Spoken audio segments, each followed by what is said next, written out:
Once we understand about our mind and about our prana, primarily from the Upanishads and from Adi Shankaracharya's literature, we will have a greater understanding about ourselves so that we can lead more fulfilling personal lives and professional lives.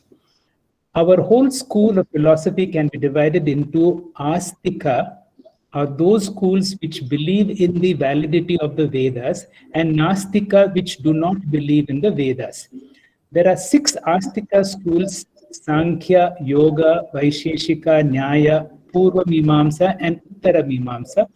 There are 6 Nastika schools, the 4 Buddhist schools, the Jaina schools, and the Charvaka. Our school, the Uttara Mimamsa, the 3 primary texts are the Prashna, the Bhagavad Gita, the Upanishads, and the Brahma Sutra. All these have been commented by Adi Shankara, and we draw our knowledge from these 3 sources. My brief is to give an understanding of these Pancha Pranas from a medical aspect. The Pancha Pranas is also from a medical aspect considered as physiology, how our body works. It can be divided into Prana, Apana, Samana, Dhyana, and Udhana. And correspondingly, the various systems are: the respiratory system would be Prana, Apana is the excretory system, Samana is equivalent to the digestive system, Dhyana is the circulatory or the transport mechanism where energy is carried to all parts of the body. Udana is not there in the Western form of medicine, but it is a wonderful thing to understand, which is there in the Indian philosophy, which is the reversal system. We will briefly look into each of these. The real prana is where our energy comes, and all our energy comes from the food that we eat. In the Chandogya Upanishad, the 6th chapter, where the father Uddalaka tells the son Shvetaketu to make an experiment about prana, where he asks his son not to eat or fast for 15 days, not to eat any solid food, but you can drink. And after 15 days, when the little boy comes, he asks him to chant the Vedas. The boy is not able to. Then he asks him to eat food and come back. Then he says, I remember everything. All our prana shakti comes from the air that we breathe, the food that we take. And of all of them, the driving force prana, even in the Vishnu Sahasranama, is considered as Jeshta, the eldest, and Shreshta as the best. Prana is considered as the air that we breathe in. Primarily because of the COVID pandemic, many people are aware about the respiratory system because the COVID virus was attacking the air exchange in the lungs, and therefore all of us now realize how lucky we are that we are able to breathe normally. Whenever we breathe in the air is rich in oxygen. And as you see in the illustration, the end result of the unit of the lung is called the alveoli. In the alveoli, the rich oxygen in the inhaled air is given to the bloodstream, and the carbon dioxide is put back in the air that we breathe out. And that is how the respiratory system exchange happens. We all are now aware, most of us have this pulse oximetry in the house, and we know that if our levels are between 95 to 100, our oxygen saturation in the blood is normal. We will realize that if our breathing is very shallow, the oxygen levels can come below 90. And if you practice pranayama, that means you take in a deep breath, slow, deep breath. You can check for yourself, few interesting things happen. The heart rate will immediately come down whenever you take a deep breath, and the oxygen saturation improves. In all techniques of breathing where pranayama is involved, the specific training is to improve the diaphragmatic contraction. You will see when small babies breathe, how much the stomach will expand. As we grow older, there is more of chest expansion and less of diaphragmatic breathing, and therefore we need to train ourselves to expand our lungs fully by this diaphragmatic form of breathing. One of the important advances in the Western medicine is the introduction of the iron lung or the ventilator when a person is not able to maintain adequate oxygenation in spite of giving oxygen for certain periods of time. And that is the big advantage that we had, especially during this COVID period. It has been seen that the rate of breathing, the respiratory rate, and the lifespan, there is a correlation. That is why they say breathe less or breathe slowly so that you are able to live longer. More than breathing slowly, all our techniques of breathing or pranayam is conscious breathing. At this moment, am I aware that I am breathing in? I'm holding my breath. Am I breathing out? Dogs which breathe very fast have a shorter lifespan. Animals like the tortoise which breathe very slowly, 1 or 2 breaths per minute, but they live for about 200 years. And this is the correlation that of breathing and the lifespan. When you go to high altitudes like in Kailash, this is the north face, the oxygen saturation, the oxygen in the air, which is normally about 20%, drops down to what, 11%. And that is why unless a person is acclimatized, the person can have altitude sickness and lot of problems because of that. And the oxygen saturation can drop down to 65 or even to dangerous levels. Pranayama is a wonderful science which has shown us the link between prana and the mind. The mind, which is so abstract, we have no control on the mind, but we have control on the breathing. But through techniques of breathing, we know that we can control the mind. Whenever we have to do a minor operation, sometimes we have to give a local anesthetic, or sometimes after an operation which is done under general anesthesia, but we have to remove the sutures. And this cannot be given, we cannot give local anesthesia. Or even when you are examining a patient, people keep their bodies very tight. One technique that even in Western medicine it is prevalent is we ask the person to breathe deeply. You will see the moment you focus on your breathing, the whole body will automatically relax. So whenever there is an awareness of breathing, 2 things happens. The body is relaxed, the mind is relaxed. Prana is the key between the body and the mind. And in all psychosomatic disorders, that means where the mind is under stress and therefore the body is diseased, the key will be the link between the breathing. The breathing is the link. Beautiful 2 verses given by Bhagavan Ramana Maharshi, which says, Vayu rodana liyate manaha jala pakshivat roda sadhana. I cannot control my mind, but I can control my breathing. Just like a bird on a cage, we can regulate our mind by regulating our breathing. We all know that whenever we are angry, there is a certain pattern of breathing. When we are sad, there is a certain pattern of breathing. When we are happy, there is a certain pattern of breathing. Therefore, there is a link between the emotions and the pattern of breathing. Sometimes I have no control on my mood, but I have control on my breathing. But just by changing the control of my breathing, my mood can change. In our Shastras, it has been brought out by Bhagavan in his Upadesha Sara, it is said that Shakti, the one Shakti, is divided into 2. The Sattvic portion becomes the Manas, the Rajasic portion becomes the Prana. And that is why one branch divides into 2. One becomes the mind, the other becomes the breath. And therefore, by altering the breath, you can alter the mind. And that is the connection from our Shastras about the mind and breathing. Some few years ago, about 50 years ago, a Russian photographer discovered a technique called Kirlian photography. The Kirlian photography is a method of taking soft tissue photographs. That means if you take a photograph of the hand or the body, you will see a certain amount of colors which is beyond the body.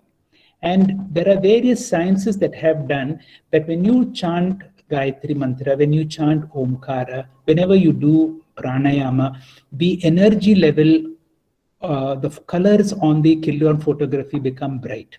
Whenever a person feels very low, when a person feels very depleted, the Kirlian photography becomes shows prana outside the body, if I can say prana.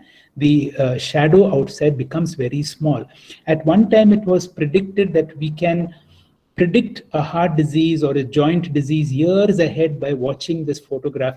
However, it has not been corroborated by Western medicine, but there are many sciences like pranic healing give a lot of importance and to this understanding of the prana, which can be trained to feel. And if the prana is good, our health is very good.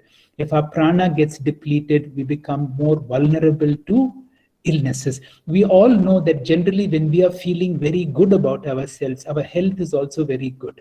Whenever we feel low for some reason, a lot of medical problems also happen. Gautama Buddha attained to his enlightenment in Bodh Gaya.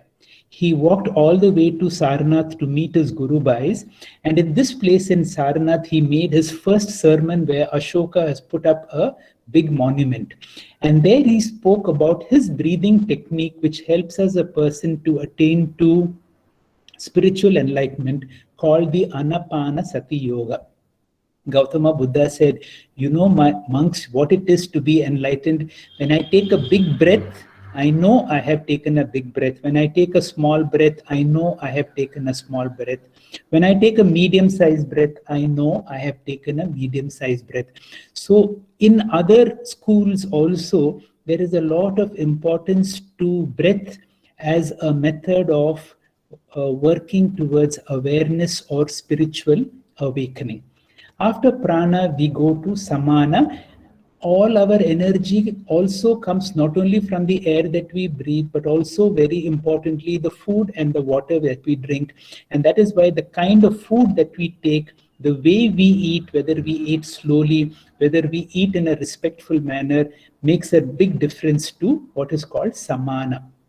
Shri Krishna has given us this nice verse where he declares, Aham Vaishvanaro Bhutva, I am that digestive fire.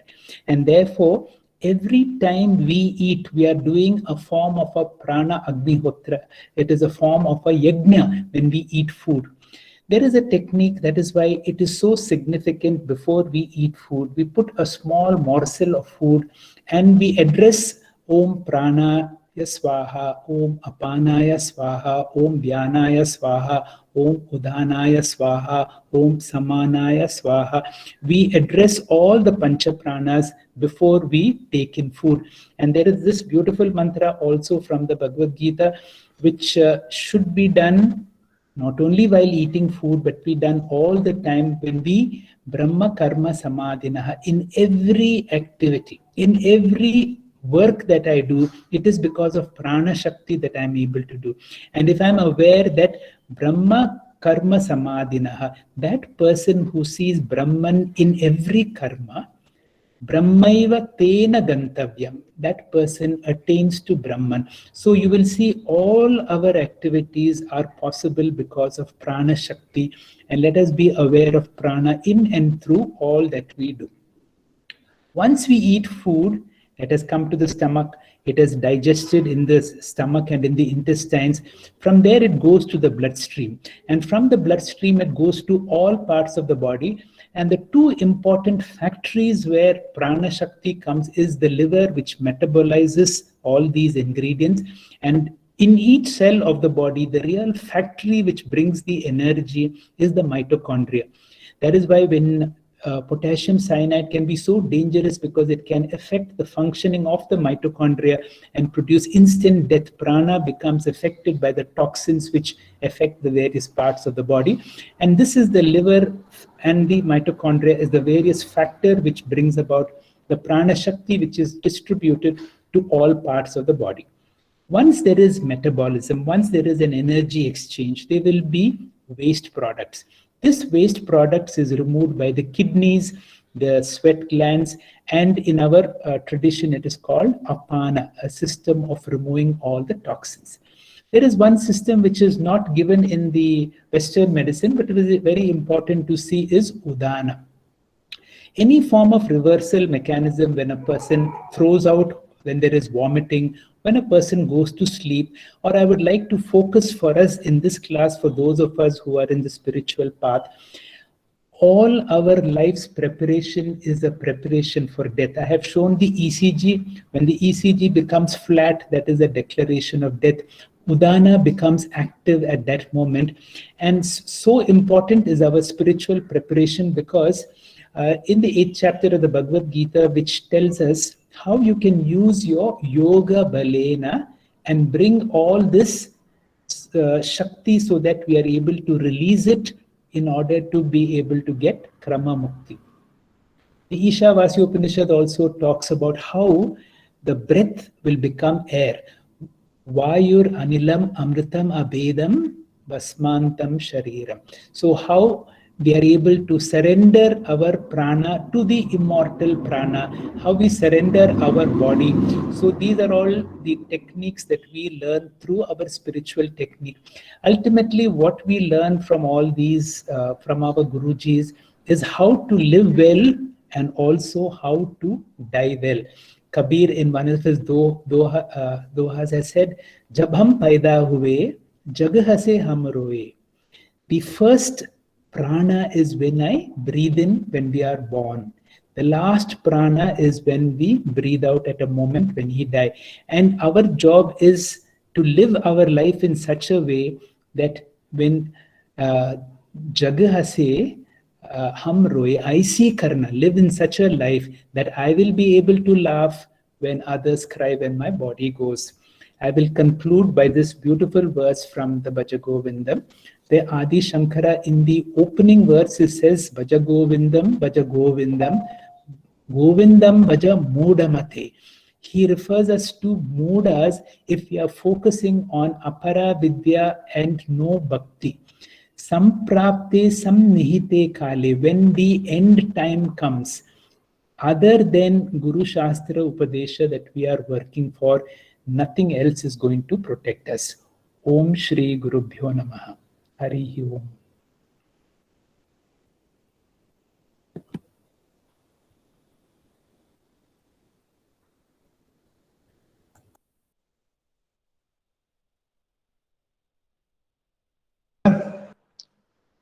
ಡಾಕ್ಟ್ರೆ, ಒಂದು ಪ್ರಶ್ನೆ ನಿಮ್ಮ ಈಗ ಮಾತಿನ ಬಗ್ಗೆ ಕೇಳಿದ್ದಾರೆ, ನೀವೆಲ್ಲ ನೋಡಿದ್ರ?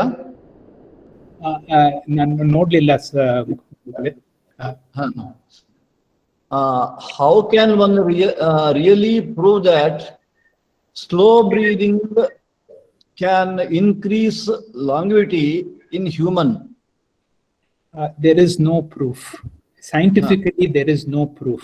See, why we do all that is to bring about the importance of pranayama, but scientifically, there is no proof that slow breathing can bring about longevity.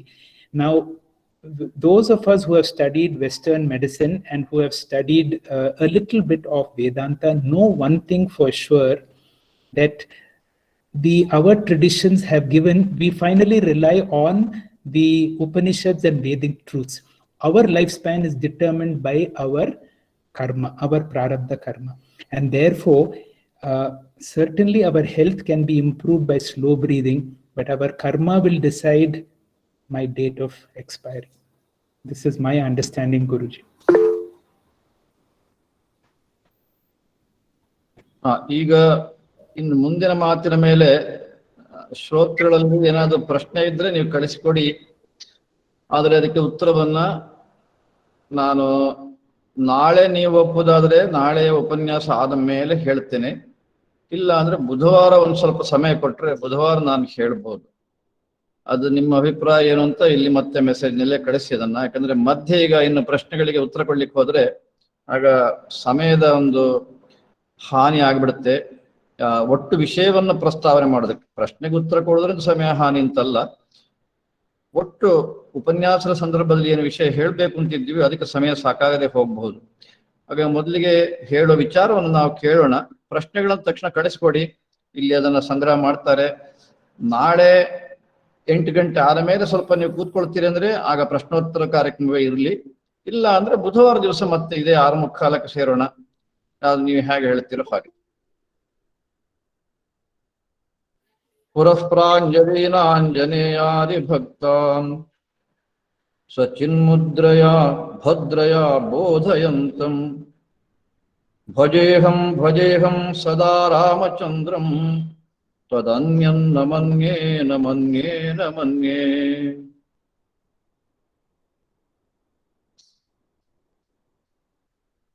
ಶಂಕರಂ ಶಂಕರಾಚಾರ್ಯಂ ಕೇಶವಂ ಬಾದರಾಯಣಂ ಸೂತ್ರಭಾಷ್ಯ ಕೃತೌ Vande ಭಗವಂತೌ ಪುನಃ ಪುನಃ.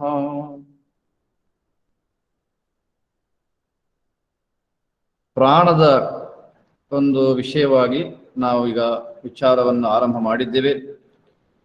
ಶ್ರೀಮಾನ್ ಡಾಕ್ಟರ್ ತಿಮ್ಮಪ್ಪ ಹೆಗಡೆಯವರು ಸಂಗ್ರಹವಾಗಿ ಒಂದಷ್ಟು ವಿಚಾರವನ್ನ ಈಗ ನಮ್ಮ ಮುಂದೆ ಇಟ್ಟಿದ್ದಾರೆ. ಆರಂಭದಲ್ಲೇ ನಾವು ಒಂದು ಮನಸ್ಸಿಗೆ ತಂದುಕೊಳ್ಬೇಕಾದ್ದು, ಯಾವ ಒಂದು ವಿಷಯ ಪ್ರತಿಯೊಬ್ಬರಿಗೂ ಕೂಡ ಅತ್ಯಂತ ಮುಖ್ಯವೋ ಅಂಥ ವಿಷಯಗಳ ಬಗ್ಗೆಯೇ ನಮ್ಮ ಸಮಾಜದಲ್ಲಿ ಇನ್ನಿಲ್ಲದ ಉದಾಸೀನ. ಅದು ಪ್ರಾಣದ ವಿಷಯದಲ್ಲಿರಬಹುದು, ಇಲ್ಲ ಮನಸ್ಸಿನ ವಿಷಯದಲ್ಲಿರಬಹುದು, ಈ ಎಲ್ಲದರ ಬಗ್ಗೆಯೂ ಅತ್ಯಂತ ಉದಾಸೀನ. ಅದನ್ನು ತಿಳ್ಕೊಳ್ಳೋದರ ಬಗ್ಗೆ ಅಷ್ಟೇ ಅಲ್ಲ, ಯಾವುದು ಬೇಕು ಬೇಕು ಬೇಕು ಅಂತ ನಾವು ಹೇಳ್ತೇವೆಯೋ ಅಂಥದ್ದನ್ನು ಉಳಿಸಿಕೊಳ್ಳುವುದಕ್ಕೆ ಏನ್ ಮಾಡ್ಬೇಕು ಅಂತ ಹೇಳಿದ್ದಾರೋ ಅದರ ಬಗ್ಗೂ ನಮ್ದು ಉದಾಸೀನ. ಉದಾಹರಣೆಗೆ ಪ್ರಾಣದ ಬಗ್ಗೆ, ಪ್ರಾಣ ಇರಬೇಕು, ಪ್ರಾಣ ಬೇಕು, ಸದಾ ಇರಬೇಕು ಅಂತ ಅಪೇಕ್ಷೆ ಪಡ್ತಕ್ಕಂಥ ನಾವುಗಳು ನಮ್ಮಲ್ಲೇ ಇರತಕ್ಕಂಥ ಪ್ರಾಣದ ಒಂದು ಕುರಿತಾಗಿ ಯೋಚನೆ ಮಾಡಬೇಕು, ನಾವು ತಿಳ್ಕೊಳ್ಬೇಕು ಅನ್ನುವಂಥ ಒಂದು ಸಾಮಾನ್ಯ ಜ್ಞಾನ ಅಂತ ಇದನ್ನು ಹೇಳಬಹುದು. ಅದನ್ನು ಕೂಡ ನಾವು ಇಟ್ಟುಕೊಂಡಿಲ್ಲ ಅನ್ನೋದೇ ಬಹಳ ಆಶ್ಚರ್ಯದ ವಿಷಯ.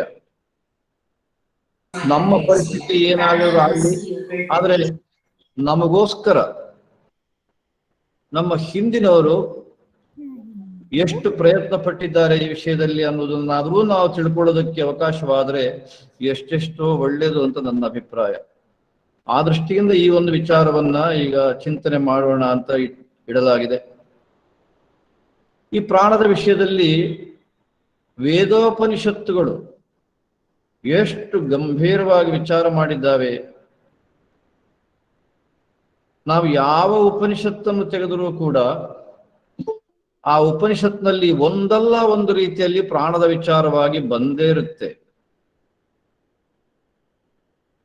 ಕೆಲವು ಉಪನಿಷತ್ತುಗಳು ಪರಿಪೂರ್ಣವಾಗಿ 2-3 ಅಧ್ಯಾಯಗಳನ್ನು ಅದಕ್ಕೆ ಮೀಸಲಾಗಿಟ್ಟಿದ್ದಾವೆ. ಇನ್ನು ಕೆಲವು ಉಪನಿಷತ್ತುಗಳು ಬಹಳ ಮುಖ್ಯವಾದಂತಹ ಭಾಗ ಪ್ರಾಣದ ವಿಷಯದಲ್ಲಿ ಯಾವುದೋ ಅದಕ್ಕೆ ವಿಶೇಷವಾಗಿ ಮಹತ್ವವನ್ನು ಕೊಟ್ಟಿದ್ದಾರೆ. ಉಪಾಸನೆಗೆ ಅಂತೂ ಎಲ್ಲಾ ಉಪನಿಷತ್ತುಗಳು ಕೂಡ, ಪ್ರಾಣೋಪಾಸನೆ ಅನ್ನೋದು ಉಪಾಸನೆಗಳಲ್ಲಿ ಬಹಳ ಪ್ರಸಿದ್ಧವಾದ್ದು ಮತ್ತು ಮುಖ್ಯವಾದ್ದು ಕೂಡ. ಆ ದೃಷ್ಟಿಯಿಂದಲೂ ಕೂಡ ಉಪನಿಷತ್ತುಗಳಲ್ಲಿ ಚಿಂತನೆ ಮಾಡಿದ್ದನ್ನ ನಾವು ಕಾಣಬಹುದು. ಈಗ ಭಗವದ್ಗೀತೆ ಬಗ್ಗೆ ಶ್ರೀಮಾನ್ ಡಾಕ್ಟರ್ ಉಲ್ಲೇಖ ಮಾಡಿದರು. ನೇರ ಪ್ರಾಣ ಶಬ್ದವನ್ನ ಅಲ್ಲಿ ಬಹಳ ಬಾರಿ ಹೇಳದೆ ಹೋದರೂ ಕೂಡ ಪ್ರಾಣಕ್ಕೆ ಸಂಬಂಧಪಟ್ಟಂತಹ ವಿಚಾರವನ್ನ ಭಗವದ್ಗೀತೆಯಲ್ಲಿ ಕೂಡ ಭಗವಂತ ಹೇಳೋದನ್ನ ಬಿಟ್ಟಿಲ್ಲ. ಇನ್ನು ಬ್ರಹ್ಮಸೂತ್ರದಲ್ಲಿಯೂ ಕೂಡ, ಬ್ರಹ್ಮಸೂತ್ರಕ್ಕೆ ಇನ್ನೊಂದು ಹೆಸರಿದೆ, ಶಾರೀರಿಕ ಮೀಮಾಂಸಾ ಶಾಸ್ತ್ರ ಅಂತ. ಶಾರೀರಕ ಅಂತ ಸಂಸ್ಕೃತದಲ್ಲಿ ಹೇಳಿದ ಪದಕ್ಕೆ ಅರ್ಥ ಜೀವ ಅಂತ ಅರ್ಥ. ಜೀವನ ಕುರಿತಾಗಿ ಚಿಂತನೆಯನ್ನು ಮಾಡತಕ್ಕಂಥ ಒಂದು ಶಾಸ್ತ್ರ ಅದು. ಈ ಬ್ರಹ್ಮಸೂತ್ರ ಅಂದ್ರೆ ಬಹಳ ಜನಕ್ಕೆ ಅದೆಂತರ ಬ್ರಹ್ಮಸೂತ್ರ ಬಂತೆ ಅಂತ. ಬ್ರಹ್ಮಸೂತ್ರ ಅಂದ್ರೆ ಅದರಲ್ಲಿ ನಮ್ಮ ಜೀವರು ಅಂದ್ರೆ ನಾವುಗಳು ಪ್ರತಿಯೊಬ್ಬರು ಕೂಡ ನಮ್ಮ ಕುರಿತಾಗಿ ಅಲ್ಲಿ ಚಿಂತನೆಯನ್ನು ಮಾಡಿದ್ದಾರೆ. ಅದಕ್ಕಾಗಿ ಶಾರೀರಿಕ ಮೀಮಾಂಸಾ ಶಾಸ್ತ್ರ ಅಂತ ಕರೆದಿದ್ದಾರೆ. ಅದರಲ್ಲಿ ಜೀವನ ಬಗ್ಗೆ ವಿಚಾರವನ್ನ ಮಾಡುವ ಸಂದರ್ಭದಲ್ಲೇ ಈ ಪ್ರಾಣದ ಬಗ್ಗೆ ಕೂಡ ಬಹಳ ಗಂಭೀರವಾಗಿ ವಿಚಾರ ಮಾಡಿದ್ದಾರೆ. ನಾನು ಅದನ್ನ ಸಮಯ ಆದರೂ ಇವತ್ತು ಹೇಳ್ತೇನೆ, ಇಲ್ಲ ಅಂದ್ರೆ ನಾಳೆ ಅದನ್ನ ಉಲ್ಲೇಖ ಮಾಡ್ತೇನೆ. ಅಂತೂ ಒಟ್ಟಿನಲ್ಲಿ ಪ್ರತಿಯೊಬ್ಬ ಮನುಷ್ಯನೂ ಕೂಡ ಯಾವೊಂದು ವಿಷಯವನ್ನ ಗಂಭೀರವಾಗಿ ಚಿಂತನೆ ಮಾಡಬೇಕು, ಅಂಥ ಚಿಂತನೆಗೆ ಬೇಕಾದಷ್ಟು ಸಾಮಗ್ರಿಗಳನ್ನ ನಮ್ಮ ಹಿಂದಿನವರು ಕೊಟ್ಟಿದ್ದಷ್ಟೇ ಅಲ್ಲ, ಇನ್ನು ಎಷ್ಟು ವರ್ಷ ಚಿಂತನೆ ಮಾಡಿದರೂ ಕೊನೆಗೆ ನಿರ್ಣಯ ಇಲ್ಲಿಗೆ ಬರಬೇಕು ಅನ್ನುವಷ್ಟರ ಮಟ್ಟಿನ ನಿರ್ಣಯವನ್ನು ಕೂಡ ನಮ್ಮ ಹಿಂದಿನವರು ಶಾಸ್ತ್ರಗಳಲ್ಲಿ ಕೊಟ್ಟಿದ್ದಾರೆ ಅನ್ನೋದನ್ನು ನಾವು ಯಾವ ಕಾಲಕ್ಕೂ ಮರೆಯುವುದಕ್ಕೆ ಸಾಧ್ಯವಿಲ್ಲ. ನಾವು ಚಿಂತನೆ ಮಾಡಿದಾಗ ಪ್ರಾಣದ ವಿಷಯದಲ್ಲಿ ನಿರ್ಣಯಕ್ಕೆ ಬರುವುದು ಅದೇನು ಸಾಮಾನ್ಯವಾದಂಥ ವಿಷಯವಲ್ಲ. ಈ ಮನಸ್ಸು, ಪ್ರಾಣ ಇದೆಲ್ಲ ಸೂಕ್ಷ್ಮಾತಿ ಸೂಕ್ಷ್ಮ ವಿಚಾರಗಳು ನಮಗೆಲ್ಲ ಬಹುಶಃ ಗೊತ್ತಿದೆ ಅಂತ ನಾನು ಭಾವಿಸ್ತೇನೆ. ಅಂಥ ವಿಷಯದಲ್ಲಿ ಆ ಉಪನಿಷತ್ತುಗಳು, ಬ್ರಹ್ಮಸೂತ್ರ, ಭಗವದ್ಗೀತೆ ಮೊದಲಾದವುಗಳು ಅತ್ಯಂತ ಸರಳವಾದ ರೀತಿಯಲ್ಲಿ ನಮಗೆ ಹೇಗೆ ಉಪದೇಶವನ್ನು ಮಾಡಿದ್ದಾರೆ ಅನ್ನೋದನ್ನಾದರೂ ನಾವು ಸ್ವಲ್ಪ ಮಟ್ಟಿಗೆ ತಿಳ್ಕೊಳ್ಳದೆ ಹೋದರೆ ಆಗ ವ್ಯರ್ಥವಾಗಿ ಬಿಡುತ್ತೆ ನಮ್ಮ ಆಯುಸ್ಸು ಅನ್ನೋದಲ್ಲಿ ಸಂದೇಹವಿಲ್ಲ. ಆ ದೃಷ್ಟಿಯಿಂದ ಇವತ್ತು ಮತ್ತು ನಾಳೆ ಸ್ವಲ್ಪ ಮಟ್ಟಿಗೆ ಪ್ರಾಣದ ಕುರಿತಾಗಿ ನಾವು ಯೋಚನೆಯನ್ನು ಮಾಡೋಣ. ನಮ್ಮ ಹಿಂದಿನ ರೀಟ್ರೀಟ್ಗಳಲ್ಲಿ ಅಂದ್ರೆ ಅಧ್ಯಾತ್ಮ ಶಿಬಿರಗಳಲ್ಲಿ ಮನಸ್ಸಿನ ಬಗ್ಗೆ ಆಧುನಿಕ ವೈದ್ಯಕೀಯ ವಿಜ್ಞಾನ ಏನು ಹೇಳುತ್ತೆ ಎಂಬುದನ್ನ ಡಾಕ್ಟರ್ಗಳೆಲ್ಲ ಹೇಳಿದ್ರು. ವಿದ್ವಾಂಸರು ಮತ್ತು ನಾವೆಲ್ಲ ಸೇರಿ ನಮ್ಮ ಶಾಸ್ತ್ರ ಏನು ಹೇಳುತ್ತೆ ಅಂತ ತಿಳಿಸಿದ್ರು. ಮನಸ್ಸು ನಮ್ಮ ಉಪನಿಷತ್ತುಗಳು ಹೇಳುವಂತೆ ಅದಕ್ಕಿಂತ ಮೊದಲದ್ದು ಈ ಪ್ರಾಣ. ಆ ಉತ್ಪತ್ತಿ ಕ್ರಮದಲ್ಲೂ ಹಾಗೆ ಹೇಳ್ತಾರೆ ಪ್ರಾಣದ ವಿಷಯವಾಗಿ. ಅಂಥ ಪ್ರಾಣವನ್ನು ಈಗ ಮನಸ್ಸಿನ ಚಿಂತನೆ ಆದ ಮೇಲೆ ನಾವಿವಾಗ ಮಾಡಬೇಕು ಅಂತ ಈಗ ಹೊರಟಿದ್ದೇವೆ. ಇದಕ್ಕೆ ನಾನು ಇವತ್ತು ಆಯ್ಕೆ ಮಾಡಿಕೊಂಡಿರೋದು ಮುಖ್ಯವಾಗಿ ಪ್ರಶ್ನೋಪನಿಷತ್ತನ್ನ. ಹೆಸರು ಪ್ರಶ್ನೋಪನಿಷತ್ತು ಅಂತ ಇದೆ. ಕಾರಣ ಏನು ಅಂತಂದ್ರೆ, ಇಲ್ಲಿ ಪಿಪ್ಪಲಾದರು ಅಂತ ಒಬ್ಬರು ಆಚಾರ್ಯರು, ಜ್ಞಾನಿಗಳು, ಗುರುಗಳವರು, ಅವರ ಬಳಿಗೆ ಒಂದು 6 ಜನ ಶಿಷ್ಯರು ಬರ್ತಾರೆ. ಅವರು ಮಹರ್ಷಿಗಳೇ. 6 ಜನ, ಅದರಲ್ಲಿ ಒಬ್ಬ ಸುಕೇಶ ಅಂತ, ಇನ್ನೊಬ್ಬರು ಸತ್ಯಕಾಮ ಅಂತ, ಮತ್ತೊಬ್ಬ ಸೌರ್ಯಾಯಣಿ ಅಂತ, ಇನ್ನೊಬ್ಬ ಕೌಸಲ್ಯ, ಮತ್ತೊಬ್ಬ ಭಾರ್ಗವ, 6ನೇವ ಕಬಂಧಿ ಅಂತ ಅಲ್ಲಿ ಉಲ್ಲೇಖ ಮಾಡಿದ್ದಾರೆ. ಮಂತ್ರವೇ ಹೇಳುತ್ತೆ. ಇವರಿಷ್ಟು ಜನ ಶಿಷ್ಯರಿದ್ದರು. ಆ ಶಿಷ್ಯರು ಪಿಪ್ಪಲಾದರ ಹತ್ರ ಬಂದು ತಮ್ಮ ಮನಸ್ಸಿನಲ್ಲಿದ್ದಂತಹ ಪ್ರಶ್ನೆಗಳನ್ನ, ಸಂದೇಹಗಳನ್ನ ಗುರುಗಳ ಮುಂದೆ ಕೇಳಿ ಪರಿಹಾರವನ್ನು ಮಾಡಿಕೊಳ್ಳ ಬಂದಿದ್ದಾರೆ. ಹೀಗೆ ಈ ಉಪನಿಷತ್ತು ಆರಂಭ ಆಗುತ್ತೆ. ನಮಗೆ ನಿರ್ಣಯವಾಗುತ್ತೆ ಈ ಪ್ರಶ್ನೋಪನಿಷತ್ನ ನಾನು 6 ಪ್ರಶ್ನೆಗಳು ಮತ್ತೆ ಉತ್ತರಗಳು, ಇದರಲ್ಲಿ ಒಟ್ಟಿನಲ್ಲಿ 6 ಪ್ರಶ್ನೆಗಳಿವೆ ಮುಖ್ಯವಾದ್ದು. ಅದಕ್ಕೆ ಉತ್ತರಗಳು ಬರ್ತವೆ. ಅಂದ್ರೆ ಈ 6 ಜನ ಪ್ರಶ್ನೆಯನ್ನು ಕೇಳ್ತಾರೆ, ಅದಕ್ಕೆ ಪಿಪ್ಪಲಾದರು ಉತ್ತರವನ್ನು ಕೊಡ್ತಾರೆ. 6 ಪ್ರಶ್ನೆಗಳನ್ನು ನಾನು ಗಂಭೀರವಾಗಿ ಈಗ ತಗೊಳ್ಳೋದಕ್ಕೆ ಸಮಯವಿಲ್ಲ, ಆಗೋದಿಲ್ಲ. ಆದ್ರೆ ಒಂದು 2 ಪ್ರಶ್ನೆಗಳನ್ನು ನಾನು ಮುಖ್ಯವಾಗಿ ಈಗ ಸ್ವೀಕಾರ ಮಾಡ್ತೇನೆ. ಕೇಳಿದ ಮೇಲೆ ನಮ್ಗೆಲ್ರಿಗೂ ಮನಸ್ಸಿಗೆ ನಿರ್ಣಯವಾಗಬಹುದು. ಏನು ಅಂತಂದ್ರೆ, ಇದಕ್ಕೆ ಪ್ರಶ್ನೋಪನಿಷತ್ತು ಅಂತ ಹೆಸರು ಕೊಡೋದರ ಬದಲಿಗೆ ಪ್ರಶ್ನೋಪನಿಷತ್ತು ಅಂತ ಕೊಟ್ಟರೆ ಚೆನ್ನಾಗಿರ್ತಿತ್ತೇನೋ ಅಂತ ನಮಗೆ ಅನ್ನಿಸದೇ ಇರಲಾರದು. ಅಷ್ಟರ ಮಟ್ಟಿಗೆ ಇಡೀ ಪ್ರಶ್ನೋಪನಿಷತ್ನ 6 ಪ್ರಶ್ನೆಗಳು ಮತ್ತೆ ಕೊಟ್ಟಂತಹ ಉತ್ತರ ಪಿಪ್ಪಲಾದರು ಬಹುತೇಕ ಎಲ್ಲ ಪ್ರಾಣದ ಬಗ್ಗೆ ಅನ್ನೋದು ಸಂದೇಹವಿಲ್ಲ. 2ನೇ ಮತ್ತು 3ನೇ ಪ್ರಶ್ನೆ ಅಂತೂ ವಿಶೇಷವಾಗಿ ನಮಗೆ ಇವತ್ತಿನ ಚಿಂತನೆಗೆ ಅನುಕೂಲ ಅನ್ನೋದಕ್ಕಾಗಿ ನಾನು ಆ ಭಾಗವನ್ನು ಮಾತ್ರ ಇಟ್ಟುಕೊಂಡಿದ್ದೇನೆ. ಇನ್ನೊಂದು ಅಂಶವನ್ನ ಈ ಸಂದರ್ಭದಲ್ಲಿ ನಾನು ನೆನಪು ಮಾಡೋದಕ್ಕೆ ಇಷ್ಟಪಡ್ತೇನೆ. ಈ ಪ್ರಾಣ ಅಂತ ಸಂಸ್ಕೃತದ ಶಬ್ದ ಇದೆಯಲ್ಲ, ಇದಕ್ಕೆ ಇದನ್ನ ಉಪನಿಷತ್ತುಗಳಲ್ಲಿ ಸುಮಾರು 30ಕ್ಕೂ ಹೆಚ್ಚು ಅರ್ಥಗಳಲ್ಲಿ, ನಾನು ಹೇಳಿದ ಸಂಖ್ಯೆ ಇದು ಕರಾರುವಾಕ್ಕಲ್ಲ, ಅದಕ್ಕಿಂತ ಹೆಚ್ಚು ಅರ್ಥದಲ್ಲಿ, ಕಮ್ಮಿಯಂತೂ ಖಂಡಿತ ಅಲ್ಲ, ಅದರಲ್ಲಿ ಸಂದೇಹ ಇಲ್ಲ, ಬಳಸಿದ್ದಾರೆ ಈ ಪ್ರಾಣ ಶಬ್ದವನ್ನ. ಅಂದ್ರೆ ಇದರ ಮಹತ್ವ ಈ ಶಬ್ದ ಬಳಕೆಯಲ್ಲೂ ಕೂಡ ಸೇರ್ಕೊಂಡಿದೆ ಅನ್ನೋದ್ರಲ್ಲಿ ಸಂದೇಹವಿಲ್ಲ. ಏನು ಈ ಶಬ್ದಕ್ಕೆ ಅರ್ಥ ಅಂತ ಮೊದಲು ತಿಳ್ಕೊಂಡ್ಬಿಡೋಣ, ಆಮೇಲೆ ಮತ್ತೆ ಮುಂದಕ್ಕೆ ಹೋಗೋಣ. ಎಲ್ಲೇ ಏನೇ ಈ ಪ್ರಾಣ ಶಬ್ದವನ್ನ ವಿಶೇಷವಾಗಿ ಯಾವ ಅರ್ಥದಲ್ಲೇ ಅವರು ಬಳಸಿದ್ರು ಕೂಡ 30ಕ್ಕೂ ಹೆಚ್ಚು ಅರ್ಥದಲ್ಲಿ, ಅದಕ್ಕೆ ಮೂಲ ಏನು ಅಂದ್ರೆ ಪ್ರಾಂತ ಒಂದು ಉಪಸರ್ಗ. ಸಂಸ್ಕೃತದಲ್ಲಿ ಒಂದು ಉಪಸರ್ಗ ಅಂತ ಇದೆ, ನಾನು ಅದರ ವಿಸ್ತಾರ ಈಗ ಹೇಳೋದಕ್ಕೆ ಹೋಗುದಿಲ್ಲ. ಅನ ಅಂತ ಒಂದು ಧಾತು, ಮೂಲ ಧಾತು. ಅದು ಈ ಪ್ರಾಣ ಅಂತ ನಾವು ಶಬ್ದ ಹೇಳ್ತೇವಲ್ಲ, ಇದಕ್ಕೆ ಅನ ಅಂತ ಒಂದು ಮೂಲವಾದ ಧಾತು. ಅದಕ್ಕೆ ಅರ್ಥ ಏನು ಅಂದ್ರೆ ಪ್ರಾಣನೇ ಅಂತ ಹೇಳ್ತಾರೆ ಪಾಣಿನಿ ಮಹರ್ಷಿಗಳು. ಅನ ಪ್ರಾಣನೇ, ಪ್ರಾಣನ ಅಂದ್ರೆ ರಕ್ಷಿಸೋದು, ಬದುಕಿಸೋದು ಅಂತ ಅರ್ಥ. ಈ ಅರ್ಥದಲ್ಲಿರುವಂತಹ ಈ ಶಬ್ದವನ್ನ ಈ ಉಪಸರ್ಗ ಸೇರಿ ನಾವು ಉಚ್ಚಾರಣೆ ಮಾಡಬೇಕು ಅಂದ್ರೆ ಅದಕ್ಕೆ ಪ್ರಾಣ ಅಂತ ಮಾಡಬೇಕು ಅಂತ ತೀರ್ಮಾನ ಮಾಡಿದ್ರು ವ್ಯಾಕರಣದ ಶಾಸ್ತ್ರದವರು. ಅದರಂತೆ ಇದೆಲ್ಲ ಕಡೆ ಉಪಯೋಗ ಮಾಡ್ತಾ ಬರ್ತಾ ಇದ್ದೇವೆ ನಾವೀಗ. ಹಾಗಾಗಿ 30ಕ್ಕೂ ಹೆಚ್ಚು ಕಡೆಗಳಲ್ಲಿ ಈ ಪ್ರಾಣ ಶಬ್ದವನ್ನ ಉಪಯೋಗ ಮಾಡಿದ್ರು ಕೂಡ ಮೂಲ ಅರ್ಥವನ್ನ ಬಿಟ್ಟು ಎಲ್ಲೂ ಮಾಡೋದಕ್ಕೆ ಸಾಧ್ಯವಿಲ್ಲ. ಅದೇ ಅರ್ಥವನ್ನು ಇಟ್ಕೊಂಡೇ ಮಾಡಿದ್ದಾರೆ.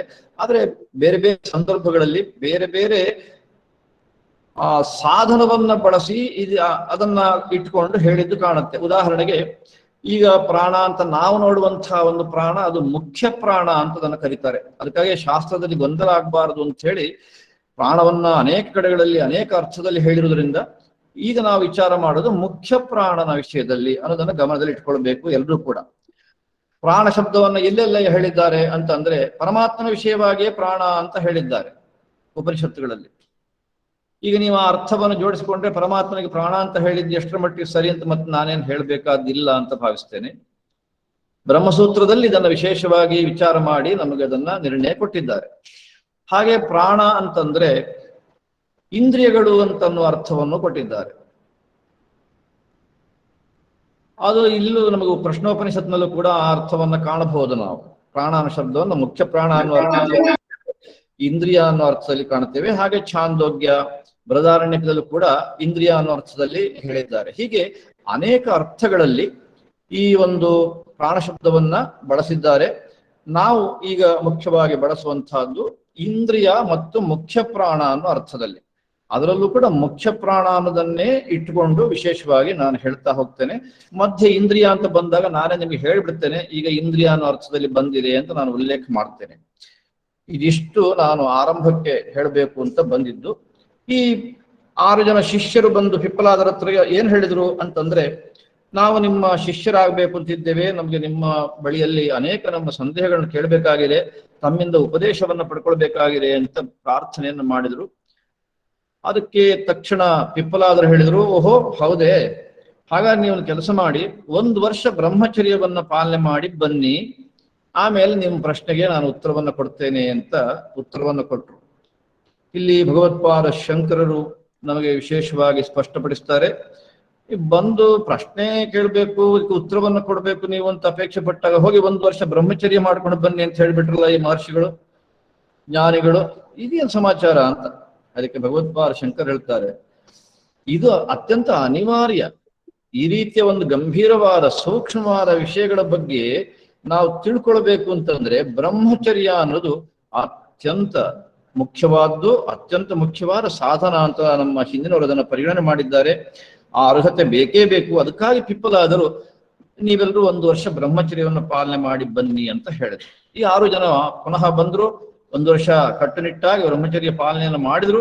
ಅದಾದ ಮೇಲೆ ಅವರೆಲ್ಲರೂ ಕೂಡ ಮತ್ತೆ ಪಿಪ್ಪಲಾದರ ಹತ್ರಕ್ಕೆ ಬರ್ತಾರೆ.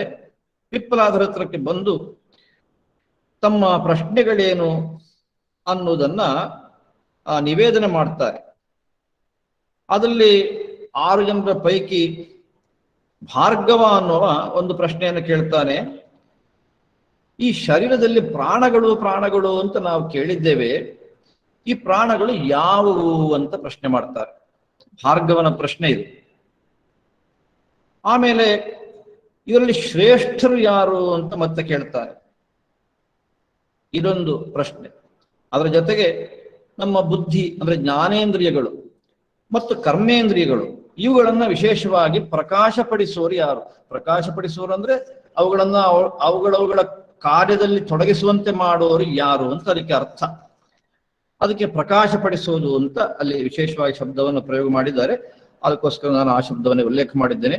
ಹೀಗೆ ಆ ಭಾರ್ಗವ ಅನ್ನುವಂಥವರು ಆ ಪ್ರಶ್ನೆಯನ್ನ ಮೊದಲಿಗೆ ಕೇಳುತ್ತಾರೆ. ಇದಕ್ಕೆ ಪಿಪ್ಪಲಾದರು ಬಹಳ ವಿಶೇಷವಾಗಿ ಉತ್ತರವನ್ನ ಕೊಡ್ತಾರೆ. ಅದಾದ ಮೇಲೆ 2ನೇ ಅಧ್ಯಾಯ, ಇದು ಮೊದಲನೇ ಅಧ್ಯಾಯದ ಉತ್ಪತ್ತಿ ಎಲ್ಲಿಂದ ಅಂತ ಒಂದು ಪ್ರಶ್ನೆ ಇದೆ. ಈ ಜಗತ್ತಿನ ಪ್ರಜೆಗಳ ಉತ್ಪತ್ತಿ ಎಲ್ಲಿಂದ ಅಂತ ಪ್ರಶ್ನೆ ಇದೆ. ಹಾಗೆ ಉತ್ತರವನ್ನು ಹೇಳುವಾಗ ಆರಂಭವಾಗುತ್ತೆ, ರವಿ ಮತ್ತೆ ಪ್ರಾಣವನ್ನ ಮೊದಲಿಗೆ ಪ್ರಜಾಪತಿ ಉತ್ಪತ್ತಿಯನ್ನ ಮಾಡಿದ ಅಂತ ಶುರುವಾಗುತ್ತೆ. ಆಗ ಅಲ್ಲಿ ಪ್ರಾಣ ಶಬ್ದ ಬಂದ್ಬಿಡುತ್ತಲ್ಲ, ಅದನ್ನು ಇಟ್ಟುಕೊಂಡು 2ನೇಯ ಪ್ರಶ್ನೆಯಲ್ಲಿ 2ನೇಯ ಶಿಷ್ಯ ಆ ಪ್ರಶ್ನೆಯನ್ನ ಮತ್ತೆ ಕೇಳ್ತಾನೆ. ಆ 2ನೇ ಪ್ರಶ್ನೆ ಏನು ಕೇಳಿದ್ನೋ, ಯಾರು ವರಿಷ್ಠರು ಇತ್ಯಾದಿ ಪ್ರಶ್ನೆಯನ್ನು ಕೇಳಿದ್ನೋ ಅದಕ್ಕೆ ಉತ್ತರವಾಗಿ 2ನೇ ಆ ಪ್ರಶ್ನೆ ಮತ್ತು ಉತ್ತರ, ಅದು ಈ ವರಿಷ್ಠ ಯಾರು ಅನ್ನೋದನ್ನು ತಿಳಿಸೋದಕ್ಕೋಸ್ಕರ ವಿಶೇಷವಾಗಿ ಮೀಸಲಾಗಿ ಇಟ್ಟಿದೆ ಆ ಉಪನಿಷತ್ತು. ಏನ್ ಹೇಳುತ್ತೆ ಆ ಉಪನಿಷತ್ತು ಅಂದ್ರೆ ಒಂದು ಸಾರ ಹೇಳ್ಬಿಡುತ್ತೇನೆ. ಅದು ಬಹಳ ರೋಚಕವಾದಂತಹ ಒಂದು ಕಥೆ. ಅದು ಆಗಿದೆಯೋ ಇಲ್ವೋ ಅದು ಆಮೇಲಿನ ವಿಚಾರ. ಆದ್ರೆ ಆ ಒಂದು ಉದಾಹರಣೆಯ ಮೂಲಕ ಪ್ರಾಣದ ಮುಖ್ಯ ಪ್ರಾಣದ ಒಂದು ಮಹತ್ವವನ್ನು ಹೇಳಿದ ರೀತಿ ಇದೆಯಲ್ಲ, ಎಷ್ಟು ಸಾರಿ ಅದನ್ನು ನಾವು ಓದಿದ್ರು ಮನನ ಮಾಡಿದ್ರು ಕೂಡ ಮತ್ತೆ ಮತ್ತೆ ಮತ್ತೆ ಮತ್ತೆ ಹೊಸ ಹೊಸ ಒಂದು ಬೆಳಕು ನಮಗೆ ಸಿಗುವುದರಲ್ಲಿ ಸಂದೇಹವೇ ಇಲ್ಲ. ಬಹಳ ಸರಳವಾಗಿ ಆ ಕಥೆಯನ್ನ ಹೇಳುವುದಾದ್ರೆ, ಈ ನಮ್ಮ 5 ಇಂದ್ರಿಯಗಳು, ಪ್ರಾಣ ಅಂತ ಅದಕ್ಕೂ ಹೇಳಿ, 5 ಇಂದ್ರಿಯಗಳು ಕೂಡ ನನ್ನಿಂದಾಗಿ ಈ ಶರೀರ ನಿಂತಿದೆ ಅಂತ ತಾವು ಅಂದುಕೊಂಡ್ರಂತೆ.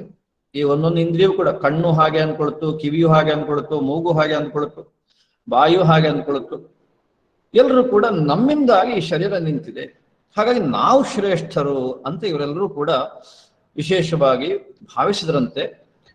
ಹಾಗೆ ಭಾವಿಸಬೇಕಾದ್ರೆ ಈ ಮುಖ್ಯ ಪ್ರಾಣ ಏನು ಮಾಡಿತು ಅಂತಂದ್ರೆ, ಓಹೋ ಹಾಗಿದೆಯ ಪರಿಸ್ಥಿತಿ ಅಂತ ಹೇಳಿ ತಾನು ಮೆಲ್ಲ ಎದ್ದು ಹೊರಡೋದಕ್ಕೆ ಶುರು ಮಾಡುತ್ತಂತೆ ಶರೀರದಿಂದ.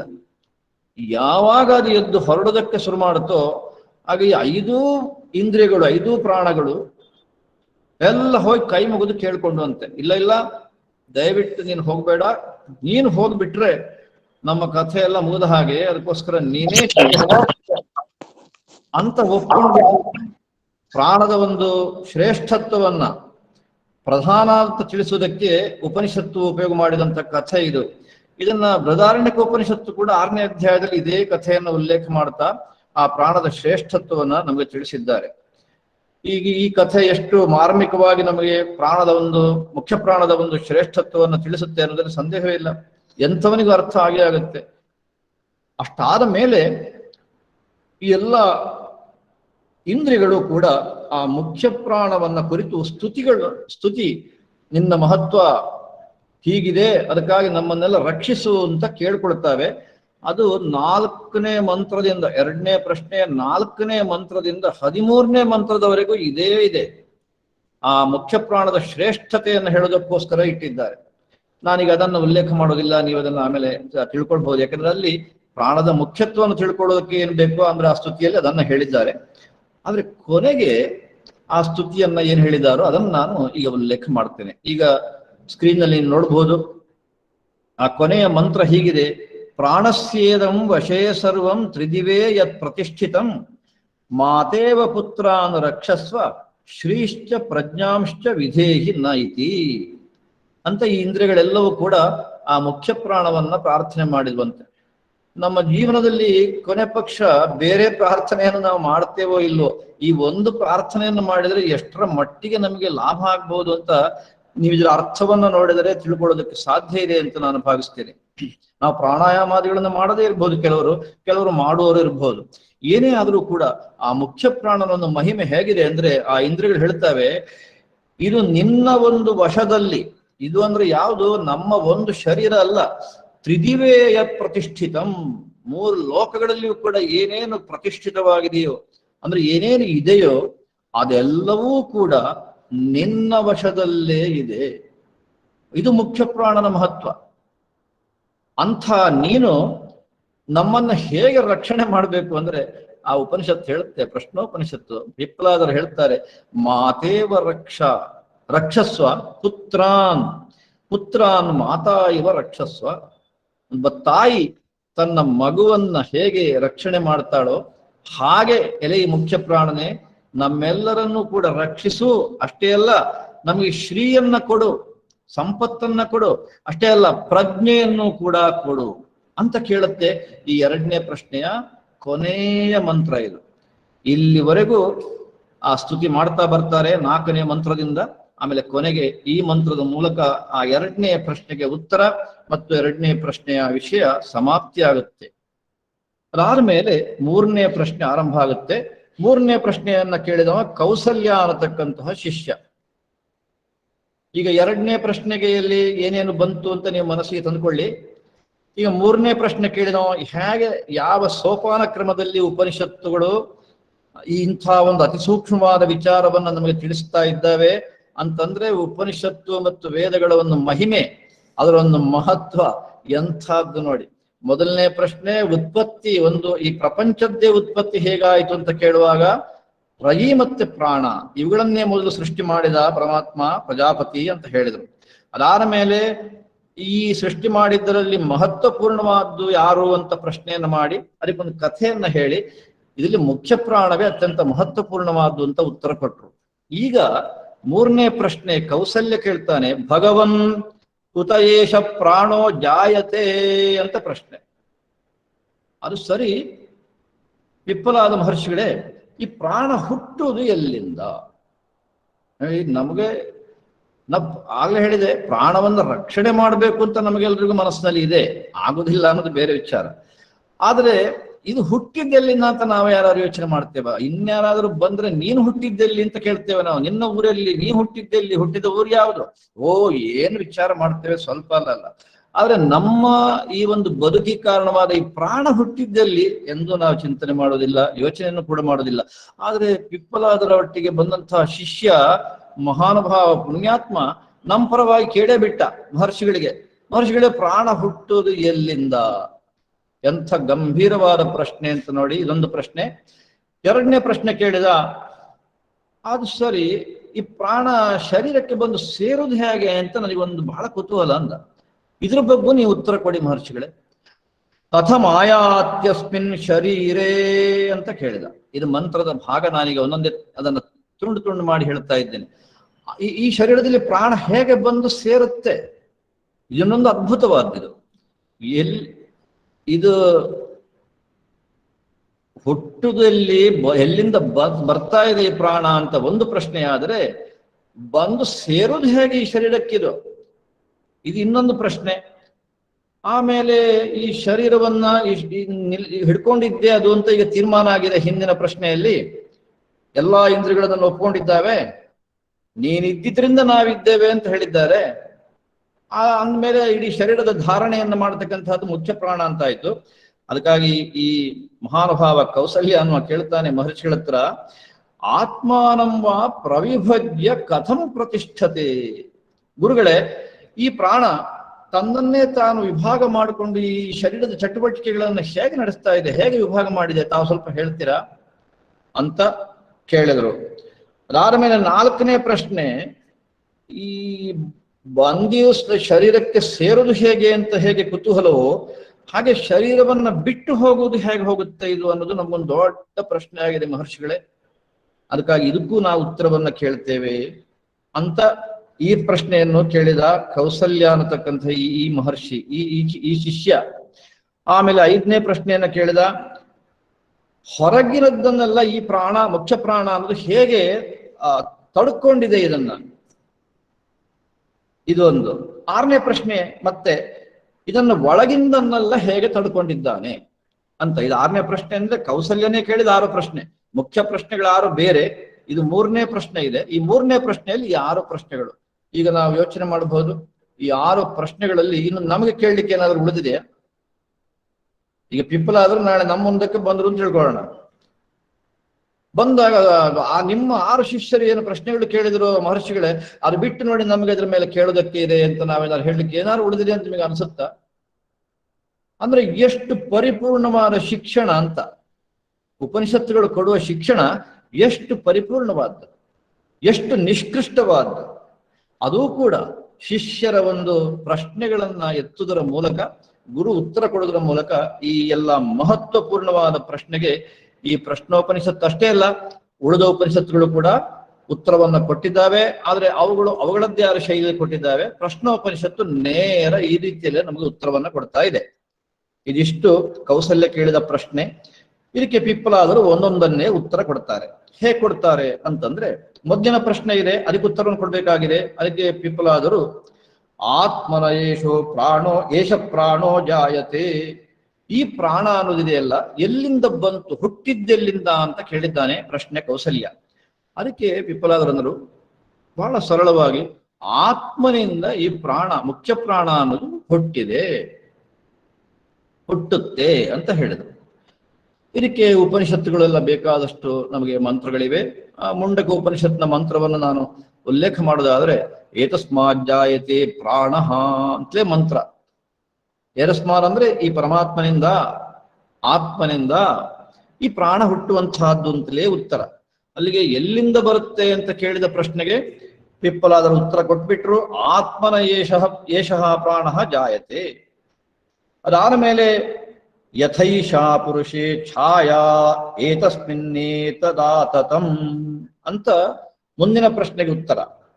ಅಂದ್ರೆ ನಮ್ಮ ನೆರಳು ಹೇಗೆ ಇರುತ್ತೋ ಆ ನೆರಳಿನಂತೆ ಇದು ಬಂದು ಸೇರ್ಕೊಂಡು ಬಿಟ್ಟಿದೆ ಶರೀರಕ್ಕೆ. ಅವನ ಪ್ರಶ್ನೆ ಹಾಗಿತ್ತು, ಗುರುಗಳ ಶರೀರಕ್ಕೆ ಬಂದು ಸೇರ್ಕೊಂಡಿದ್ದು ಹೇಗೆ? ಇದು ಛಾಯಾದ ಉದಾಹರಣೆಯನ್ನ ಪಿಪ್ಪಲಾದರು ಕೊಡ್ತಾರೆ. ಛಾಯಾ ಏತಸ್ಮಿನ್ ಏತದಾತತಂ ಅಂತ. ಆಮೇಲೆ ಮುಂದಕ್ಕೆ ಪಿಪ್ಪಲಾದರು ಹೇಳ್ತಾರೆ, ಮನೋಕೃತೇನ ಆಯಾತ್ಯಸ್ಮಿನ್ ಶರೀರೇ, ಮನಸ್ಸಿನಿಂದ ಮಾಡಲ್ಪಟ್ಟಿದ್ದರ ಮೂಲಕ ಈ ಶರೀರದಲ್ಲಿ ಬಂದು ಸೇರ್ಕೊಳ್ಳುತ್ತೆ ಅಂತ ಇದು ಈ ವಾಕ್ಯಕ್ಕೆ ಅರ್ಥ. ಈಗ ಭಗವತ್ಪಾದ ಶಂಕರರ ಭಾಷ್ಯದ ಮಹತ್ವ ನಮಗೆ ಎದ್ದು ಕಾಣುತ್ತೆ. ಈಗ ಅಂದ್ರೆ ನಾನೀಗ ಉಲ್ಲೇಖ ಮಾಡ್ತಾ ಇರೋದಷ್ಟೇ, ಹಿಂದಿನ ಎಲ್ಲ ಮಂತ್ರಗಳಿಗೆ ಕೂಡ ಅದ್ಭುತವಾಗಿ ಆ ವಾಕ್ಯಗಳೆಲ್ಲ ಇವೆ. ಈಗ ಏನ್ ಹೇಳ್ತಾರೆ, ಇಲ್ಲಿ ನಾನು ಮುಖ್ಯವಾಗಿ ಉಲ್ಲೇಖ ಮಾಡೋದಕ್ಕೆ ಇಷ್ಟೇ ಕಾರಣ, ಆ ಉಪನಿಷತ್ನಲ್ಲಿ ಏನ್ ಹೇಳಿದೆ, ಮನೋಕೃತೇನ ಆಯಾತಿ ಅಸ್ಮಿನ್ ಶರೀರೆ ಅಂತ. ಈ ಮನೋಕೃತೇನ ಅಂದ್ರೆ ನೇರ ಅದಕ್ಕೆ ಅರ್ಥ ಮಾಡಿದ್ರೆ ಮನಸ್ಸಿನಿಂದ ಮಾಡಲ್ಪಟ್ಟಿದ್ದರಿಂದ ಅಂತ ಆಗುತ್ತೆ. ಇದೆಂಥದ್ದು ಮನಸ್ಸಿನಿಂದ ಮಾಡಲ್ಪಟ್ಟಿದ್ದು ಗೊತ್ತೇ ಆಗೋದಿಲ್ಲ. ಅದನ್ನ ಭಾಷ್ಯದಲ್ಲಿ ಬರೀತಾರೆ. ಈಗ ಇದನ್ನ ಎಲ್ಲರೂ ನಾವು ಗಮನ ಇಟ್ಟು ಕೇಳೋಣ. ಯಾಕಂದ್ರೆ ಪ್ರಾಣ ನಮಗೂ ಕುತೂಹಲ, ನಮ್ಮ ದೇಹಕ್ಕೆ ಈ ಪ್ರಾಣ ಎಲ್ಲಿಂದ ಶುರುವಾಯಿತು ಬರ್ಲಿಕ್ಕೆ, ಯಾವಾಗ ಬಂತು, ಹೇಗೆ ಬಂತು ಅಂತ ಏನಾದ್ರೂ ನಮ್ಮ ಚಿಂತನೆಯನ್ನು ನಾವು ಮಾಡೋದೇ ಆದ್ರೆ ಅದಕ್ಕೆ ಉತ್ತರವನ್ನ ಎಷ್ಟು ಸ್ಪಷ್ಟವಾಗಿ ಈ ಪಿಪ್ಪಲಾದರು ಹೇಳಿದ್ದಾರೆ. ಮತ್ತು ಭಾಷ್ಯಕಾರರಂತಹ ಭಗವಾನ್ ಶಂಕರಾಚಾರ್ಯರು ಏನ್ ಹೇಳಿದ್ದಾರೆ, ಮನೋಕೃತೇನ ಅನ್ನೋದಕ್ಕೆ ಭಾಷ್ಯಕಾರರು ಹೀಗೆ ಹೇಳ್ತಾರೆ, ಮನಸ್ಸಂಕಲ್ಪ ಇಚ್ಛಾದಿ ನಿಷ್ಪನ್ನ ಕರ್ಮ ನಿಮಿತ್ತೇನ ಇತ್ಯೇತತ್. ಮನಸ್ಸಿನ ಮೂಲಕ ನಮ್ಮ ಶರೀರವನ್ನ ಇದು ಪ್ರವೇಶ ಮಾಡುತ್ತೆ, ಶರೀರಕ್ಕೆ ಬರುವ ರೀತಿ ಹಾಗೆ ಅಂತ ಹೇಳಿದ್ರೆ ಅದನ್ನ ಭಾಷ್ಯಕಾರರು ಮನಸ್ಸಿನಲ್ಲಿ ಉಂಟಾಗುವಂತಹ ಸಂಕಲ್ಪ ಮತ್ತು ಇಚ್ಛೆ ಇವೇ ಮೊದಲಾದನ್ನ ಇಟ್ಟುಕೊಂಡು ಏನೊಂದು ಕರ್ಮ ಅಂತ ನಾವು ಹೇಳ್ತೇವೆಯೋ ಅದರ ಕಾರಣದಿಂದಲಾಗಿ ಮನಸ್ಸಿನ ಮೂಲಕ ಶರೀರಕ್ಕೆ ಬಂದು ಸೇರ್ಕೊಳ್ಳುತ್ತೆ. ಇಲ್ಲಾಂದ್ರೆ ಶರೀರಕ್ಕೆ ಯಾಕೆ ಬರಬೇಕು? ಪರಮಾತ್ಮನಿಂದ ಹುಟ್ಟಬಹುದು, ಹುಟ್ಲಿ, ನಮಗೇನಂತೆ, ನಮ್ಮ ಶರೀರಕ್ಕೆ ಯಾಕೆ ಬರ್ಬೇಕು? ಪ್ರಾಣ, ಮುಖ್ಯ ಪ್ರಾಣ ಬರಲೇಬೇಕು. ಯಾಕೆಂದ್ರೆ ಕರ್ಮ ಕಾರಣ ಆಗುತ್ತೆ. ಆ ಕರ್ಮ ಮನಸ್ಸಿನ ಸಂಕಲ್ಪ ಇಚ್ಛಾ ಮೊದಲಾದ್ದರಿಂದ ಹುಟ್ಟುವಂತಹದ್ದು. ಅದಕ್ಕಾಗಿ ಉಪನಿಷತ್ನಲ್ಲಿ ಮನೋಕೃತೇನ ಆಯಾತ್ಯಸ್ಮಿನ್ ಶರೀರೇ ಅಂತ ಮಂತ್ರ ಹೇಳುತ್ತೆ. ಭಗವತ್ಪಾದ ಶಂಕರರು ಅದನ್ನು ಅತ್ಯಂತ ಸ್ಪಷ್ಟವಾಗಿ ಸರಳವಾದ ಶಬ್ದಗಳಿಂದ ನಮಗೆ ಬಿಡಿಸಿಕೊಡ್ತಾರೆ.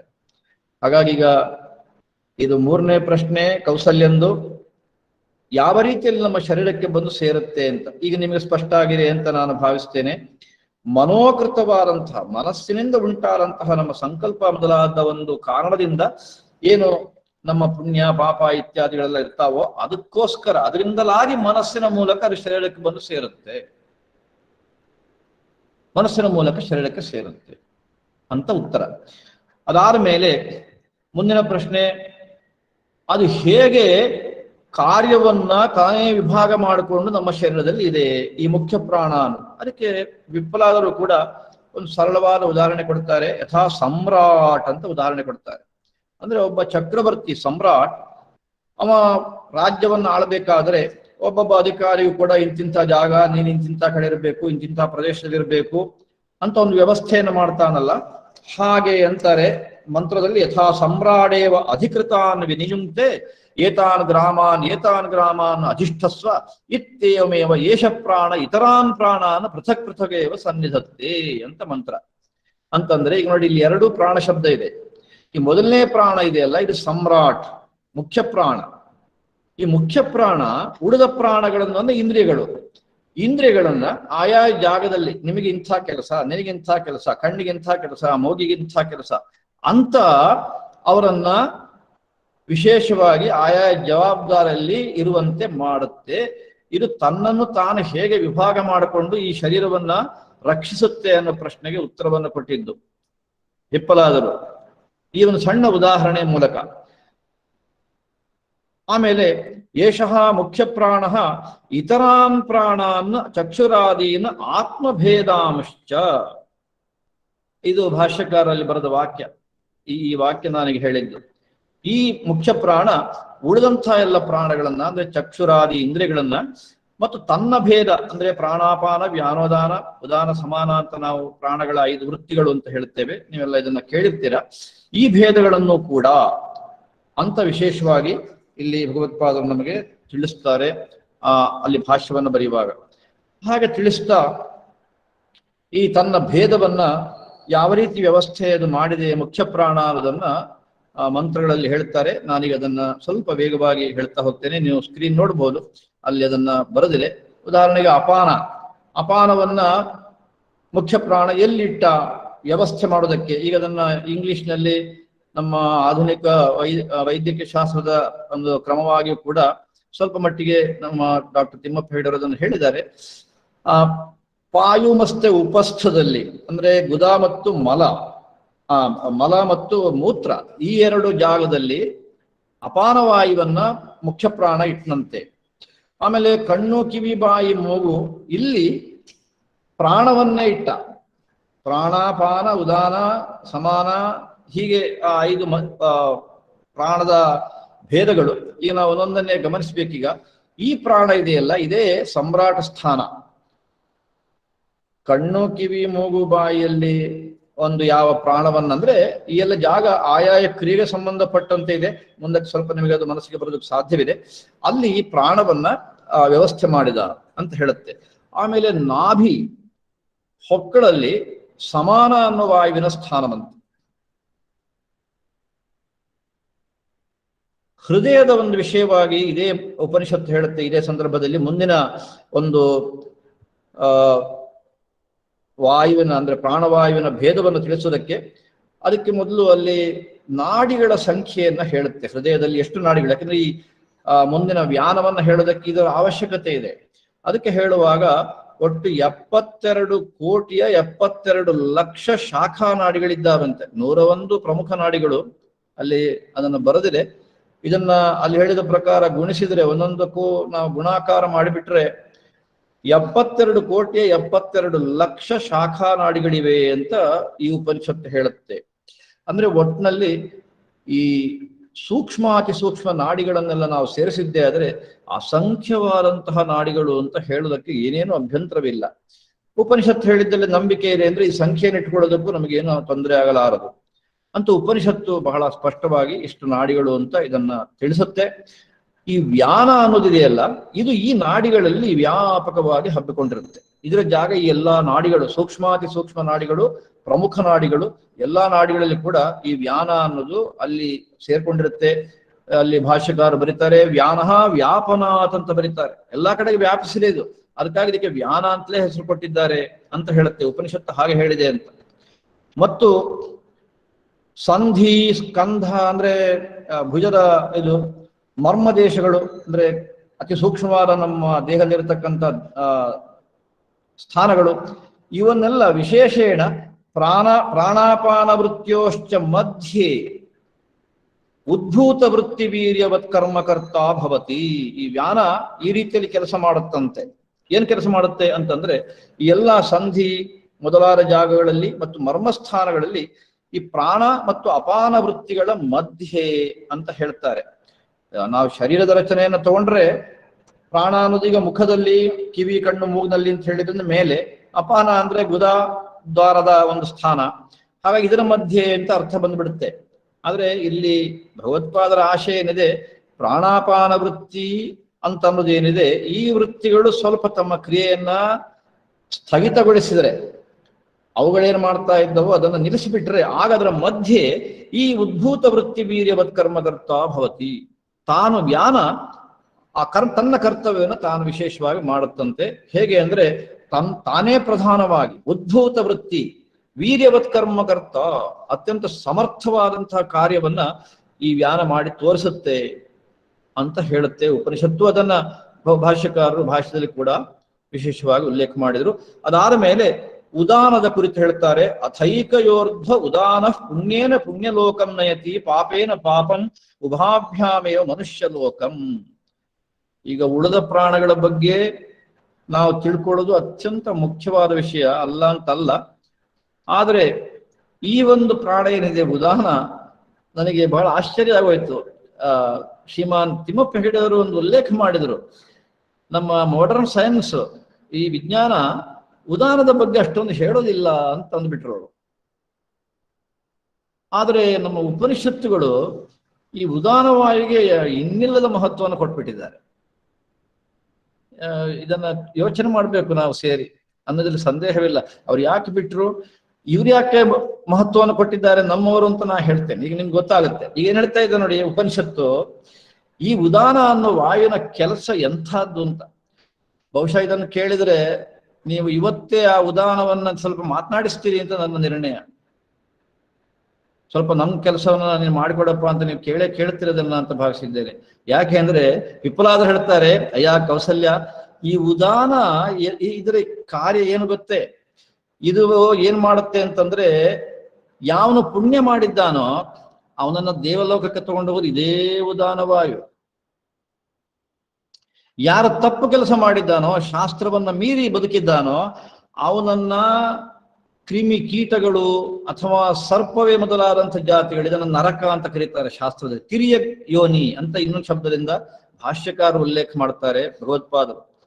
ಈ ಒಂದು ಪ್ರಾಣಿಗಳಲ್ಲಿ ನಮಗೆ ಜನ್ಮವನ್ನ ಕೊಡುವಂತಹ ಕೆಲಸವನ್ನ ಮಾಡೋದು ಇದೇ ಉದಾನ. ಈಗ ನೀವು ಅದರೊಟ್ಟಿಗೆ ಇನ್ಫ್ಲೂಯೆನ್ಸ್ ಮಾಡೋದಕ್ಕೆ ಹೋಗ್ತೀರಾ ಇಲ್ಲೋ ನೀವೇ ಹೇಳಿ. ಈಗ ದೇವಲೋಕಕ್ಕೆ ಹೋಗ್ಬೇಕು ಅಂದಿದ್ರೆ ಖಂಡಿತ ಮಾಡ್ತೀರಿ ನೀವು. ಏನು ಇಲ್ಲ, ಈ ಕೀಟ ಇತ್ಯಾದಿಗಳಿಗೆ ಜನ್ಮ ಸಿಕ್ಕಿದ್ರೆ ಆಗ್ಬಹುದು ಅಂದ್ರೆ ಆವಾಗ ನೀವು ಇನ್ಫ್ಲೂಯೆನ್ಸ್ ಮಾಡದೆ ಹೋಗ್ಬಹುದೇ ಅನ್ನೋ ಉದಾಹರಣದೊಟ್ಟಿಗೆ. ಅಂಥ ಮಹತ್ವಪೂರ್ಣ ಅವನಿಗೆ ಎಷ್ಟು ಚೆನ್ನಾಗಿ ಹೇಳ್ತೆ ನೋಡಿ, ಪಾಪೇನ ಪಾಪಂ ಉಭಾಭ್ಯಾಮೇವ ಮನುಷ್ಯ ಲೋಕಂ. ಸ್ವಲ್ಪ ಪುಣ್ಯವು ಮಾಡಿದ್ದಾನೆ, ಸ್ವಲ್ಪ ಪಾಪವೂ ಮಾಡಿದ್ದಾನೆ, ಎರಡು ಮಿಶ್ರವಾಗಿದೆ ಒಬ್ಬನ ಜೀವನದಲ್ಲಿ. ಜೀವಿಯ ಜೀವನದಲ್ಲಿ ಅಂದ್ರೆ ಅವನನ್ನ ಮನುಷ್ಯನನ್ನಾಗಿ, ಮನುಷ್ಯ ಲೋಕಕ್ಕೆ ಅಂದ್ರೆ ಮನುಷ್ಯ ಶರೀರಕ್ಕೆ ಅವನ ಸೂಕ್ಷ್ಮ ಶರೀರಾದಿಗಳನ್ನ ತಗೊಂಡು ಹೋಗುವಂತಹ ಒಂದು ಕೆಲಸ ಅದನ್ನ ಉದಾನವಾಗಿ ಮಾಡುತ್ತಂತೆ. ಹೇಗಿರ್ಬೋದು ಉದಾನದ ಒಂದು ಮಹತ್ವವನ್ನು ಹೇಳಿದ ರೀತಿ ಅಂತ ನೀವಾಗ ಮನಸ್ಸಿಗೆ ಅಂದುಕೊಳ್ಬಹುದು. ಅಷ್ಟು ಮಾತ್ರವಲ್ಲ, ಇದರ ಒಂದು ಜಾಗ ಎಲ್ಲಿ ಅಂದ್ರೆ ಭಗವತ್ಪಾದ ಶಂಕರಲ್ಲಿ ಶಬ್ದ ಪ್ರಯೋಗ ಮಾಡಿದ್ದಾರೆ, ಆಪಾದ ತಲ ವೃತ್ತಿ ಸಂಚರನ್. ನಮ್ಮ ತಲೆಯಿಂದ ಕಾಲಿನ ತನಕ ಸಂಚಾರವನ್ನ ಮಾಡ್ತಾ ಸರ್ವದಾ ಕೊನೆಗೆ ನಮ್ಮನ್ನ ಈ ಲೋಕಗಳಿಗೆ ತಗೊಂಡು ಹೋಗುವಂತಹ ಒಂದು ಅದ್ಭುತವಾದಂತಹ ಶಕ್ತಿ ಅದು ವಾಯುವಿಂದೇ, ಮುಖ್ಯ ಪ್ರಾಣದ್ದೇ ಭೇದವಾದಂತಹ ಈ ಉದಾನವಾಯು ಮಾಡುತ್ತೆ. ಇಷ್ಟೇ ಅಲ್ಲ, ಈ ಉದಾನವಾಯುವಿನ ಮಹತ್ವ ಇನ್ನು ಮುಂದಕ್ಕೆ ನಾನು ಹೇಳ್ತೇನೆ. ಅದಾದ ಮೇಲೆ ಅಪಾನವಾಯು, ಅದಕ್ಕೆ ಈಗ ಒಂದೊಂದು ದೇವತೆಗಳನ್ನು ಹೇಳ್ತಾರೆ ಈ ಒಂದೊಂದು ವಾಯುಗಳಿಗೆ, ವಾಯು ಭೇದಕ್ಕೆ ಯಾರ್ಯಾರು ದೇವತೆಗಳು ಅಂತ. ಇದು ಬಹಳ ಮುಖ್ಯವೇ. ಅಪಾನಕ್ಕೆ ಪೃಥ್ವಿ ದೇವತೆ, ಸಮಾನಕ್ಕೆ ಆಕಾಶ ದೇವತೆ, ವ್ಯಾನಕ್ಕೆ ಸಾಮಾನ್ಯವಾದಂಥ ವಾಯು ಅಂದ್ರೆ ಹೊರಗಿನ ವಾಯು ಇದಕ್ಕೆ ಮುಖ್ಯವಾಗಿ ದೇವತೆಯಾಗಿ ಕಾರ್ಯವನ್ನ ಮಾಡುತ್ತೆ ಅಂತ ಹೇಳುತ್ತೆ ಈ ಉಪನಿಷತ್ತು. ಜೊತೆಗೆ ಉದಾನಕ್ಕೆ ಹೊರಗಿನ ತೇಜಸ್ಸು. ಇಷ್ಟನ್ನ ಮೊದಲಿನನ್ನ ಬಹಳ ವೇಗವಾಗಿ ಪಿಪ್ಪಲಾದರು ಹೇಳಿಬಿಟ್ರು, ಹಾಗಾಗಿ ನಾನು ವೇಗವಾಗಿ ಹೇಳಿದೆ. ಈ ಉದಾನದ ಪ್ರಶ್ನೆ ಬಂದಾಗ ಪಿಪ್ಪಲಾದರು ಏನ್ ಹೇಳ್ತಾರೆ ಅಂದ್ರೆ ಅಲ್ಲೊಂದು ಮಂತ್ರ ಮತ್ತು ಬೇರೆ ಇದೆ ಅದಕ್ಕೆ. ಆ ಮಂತ್ರ ಏನ್ ಹೇಳುತ್ತೆ, ತೇಜೋ ಹವಾ ಉದಾನಸ್ತಸ್ಮಾದ್ ಉಪಶಾಂತ ತೇಜಾಹ ಪುನರ್ಭವಂ ಇಂದ್ರಿಯೈರ್ ಮನಸ್ ಸಂಪದ್ಯಮಾನೈಹಿ ಅಂತ ಮಂತ್ರ. ಈಗ ಉದಾನದ ಮಹತ್ವ ಮತ್ತೆ ಗೊತ್ತಾಗುತ್ತೆ ನಮಗೆ ಅಂತ ನಾನು ಆಗ ಹೇಳೋದಕ್ಕೆ ಕಾರಣ. ಏನ್ ಹೇಳ್ತಾರೆ, ಉದಾನಕ್ಕೆ ಯಾವ ದೇವತೆ ಅಂತ ಹೇಳೋದ್ರ ಜೊತೆಗೆ ಒಂದು ವಿಶೇಷವಾದ ಅಂಶವನ್ನ ಪಿಪ್ಪಲಾದರು ಕೌಸಲ್ಯನಿಗೆ ಹೇಳ್ತಾರೆ. ಹೇಗೆ ಉಳಿದ ಒಂದೊಂದು ವಾಯುಗಳಿಗೂ ಒಂದೊಂದು ದೇವತೆಯನಿಗೆ ಹೇಳ್ತಾ ಬಂದ್ರು, ಹಾಗೆ ಉದಾನಕ್ಕೆ ಹೊರಗಿನ ವಾಯು ತೇಜಸ್ಸು ಅದೇ ದೇವತೆ, ಅನುಗ್ರಹ ಮಾಡುವಂತಹದ್ದು ಅದೇ. ಆಮೇಲೆ ಹೇಳುತ್ತೆ ಆ ಮಂತ್ರ, ಪುನರ್ಭವಂ ಇಂದ್ರಿಯೈಹಿ ಮನಸಿ ಸಂಪದ್ಯಮಾನೈಹಿ ಅಂತ ಅಲ್ಲಿ ಮಂತ್ರದ ವಾಕ್ಯ ಇದೆ. ಭಗವತ್ಪಾದ ಶಂಕರ ವಾಕ್ಯ ಅಲ್ಲಿ ಕೆಳಗೆ ಹಾಕಿದೆ ನೋಡಿ. ಯಸ್ಮಾತ್ ತೇಜಸ ಸ್ವಭಾವ ಬಾಹ್ಯ ತೇಜೋನುಗೃಹೀತ ಉತ್ಕ್ರಾಂತಿಕರ್ತ ತಸ್ಮಾದ್ ಯದಾ ಲೌಕಿಕ ಪುರುಷ ಉಪಶಾಂತ ತೇಜಾ ಭವತಿ ಉಪಶಾಂತಂ ಸ್ವಾಭಾವಿಕಂ ತೇಜ ಯಸ್ಯ ಸಹ ತದಾ ತಂ ಕ್ಷೀಣಾಯುಷಂ ಮಮೂರ್ಷುಂ ವಿದ್ಯಾತ್. ಇದು ಭಾಷ್ಯಕಾರರ ಮತ, ಇದು ವಾಕ್ಯ. ಈ ಅಭಿಪ್ರಾಯ ಮಂತ್ರದಲ್ಲಿದೆ, ಆದ್ರೆ ನಮಗೆ ಗೊತ್ತಾಗೋದಿಲ್ಲ. ಅದನ್ನು ತಿಳಿಸಿದ್ದು ಭಾಷ್ಯಕಾರ ಭಗವತ್ಪಾದ ಶಂಕರ್. ಏನ್ ಹೇಳ್ತಾ ಇದ್ದಾರೆ ಅದರಲ್ಲಿ ಅಂದ್ರೆ, ಈ ತೇಜಸ್ಸಿನ ಸ್ವಭಾವವೇ ಅದು ಅಂತಾರೆ ಭಗವತ್ಪಾದರು. ಯಸ್ಮಾತ್ ತೇಜಸ ಸ್ವಭಾವ, ಅದು ಏನ್ ಮಾಡುತ್ತೆ, ಈ ಉದಾನಕ್ಕೆ ಅನುಗ್ರಹ ಮಾಡಿದ್ರಿಂದ ನಮ್ಮ ಪ್ರಾಣ ಉತ್ಕ್ರಮಣವಾಗುತ್ತಲ್ಲ, ಅಂದ್ರೆ ನಮ್ಮ ಪ್ರಾಣ ಹೊರಟು ಹೋಗುದು ಅಂತ ನಾವು ಶಬ್ದವನ್ನು ಹೇಳ್ತೇವಲ್ಲ ನಮ್ಮ ವ್ಯವಹಾರದಲ್ಲಿ. ಹಾಗೆ ಅದಕ್ಕೆ ಉತ್ಕ್ರಾಂತಿ ಅಂತ ಕರೆದಿದ್ದಾರೆ ನಮ್ಮ ಶಾಸ್ತ್ರದಲ್ಲಿ, ಆ ವೇದಾಂತದಲ್ಲಿ. ಹಾಗೆ ಉತ್ಕ್ರಾಂತಿ ಕರ್ತ ಯಾರಿದ್ದಾನೋ, ಅಂದ್ರೆ ಉತ್ಕ್ರಾಂತಿಯನ್ನು ಮಾಡುವವನು, ಅವನು ಲೌಕಿಕ ಪುರುಷ ಹೌದಾನೆ. ಪ್ರಾಣ ಹೋಯ್ತು ಬಂತು ಎಲ್ಲ ಹೇಳೋದು ನಾವು ಲೌಕಿಕ ಪುರುಷನ ಇಟ್ಕೊಳ್ತಾನೆ. ಅವನನ್ನ ಹೇಗೆ ಹೇಳ್ತಾರೆ ಭಗವತ್ಪಾದರು, ಉಪಶಾಂತ ತೇಜ ಅಂತ ಅಲ್ಲಿ ಮಂತ್ರದಲ್ಲಿದೆ. ಅದಕ್ಕೆ ಭಗವತ್ಪಾದರು ಯದಾ ತೇಜ ಉಪಶಾಂತಂ ಭವತಿ ಅಂತ, ಸ್ವಾಭಾವಿಕಂ ತೇಜ ಯಸ್ಯ ಸಹ ತದಾ ತಂ ಕ್ಷೀಣಾಯುಷಂ ಮುಮೂರ್ಷುಂ ವಿದ್ಯಾತ್.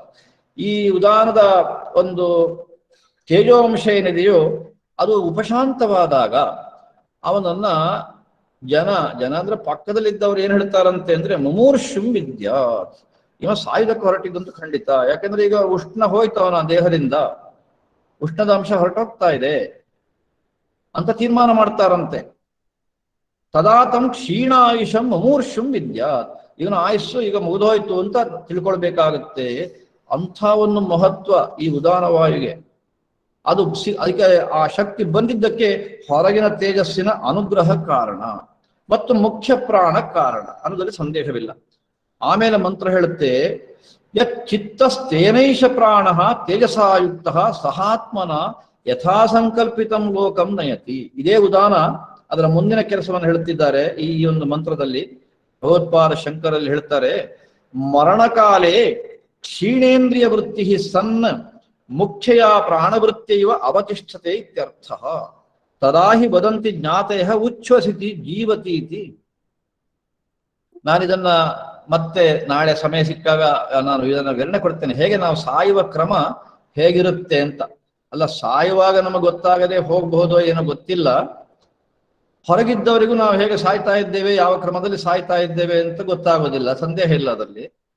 ಆದರೆ ಈ ಉಪನಿಷತ್ತುಗಳ ಅಧ್ಯಯನದಿಂದ ನಾವು ಹೇಗೆ ಸಾಯಬಹುದು ಮುಂದಕ್ಕೆ ಅನ್ನೋದಂತೂ ಖಂಡಿತ ಗೊತ್ತಾಗುತ್ತೆ. ಅಷ್ಟು ಸ್ಪಷ್ಟವಾಗಿ ಈ ಒಂದು ವಿಚಾರವನ್ನ ಇಲ್ಲಿ ಪ್ರಾಣದ ಕುರಿತಾಗಿ ಹೇಳುವಾಗ ನಮಗೆ ತಿಳಿಸಿದ್ದಾರೆ ಭಗವತ್ಪಾದ ಶಂಕರರು. ಅವ್ರು ಹೇಳ್ತಾರೆ, ಈ ಮಂತ್ರಕ್ಕೆ ಅರ್ಥವನ್ನು ಬರೀತಾ, ಮರಣಕಾಲೇ ಕ್ಷೀಣೇಂದ್ರಿಯ ವೃತ್ತಿ ಸನ್, ಇವನ ಎಲ್ಲಾ ಇಂದ್ರಿಯಗಳು, ಕಣ್ಣು ಕಿವಿ ಕೈ ಕಾಲು ಎಲ್ಲ, ಅದರ ಶಕ್ತಿ ಎಲ್ಲ ಹೋಯ್ತು.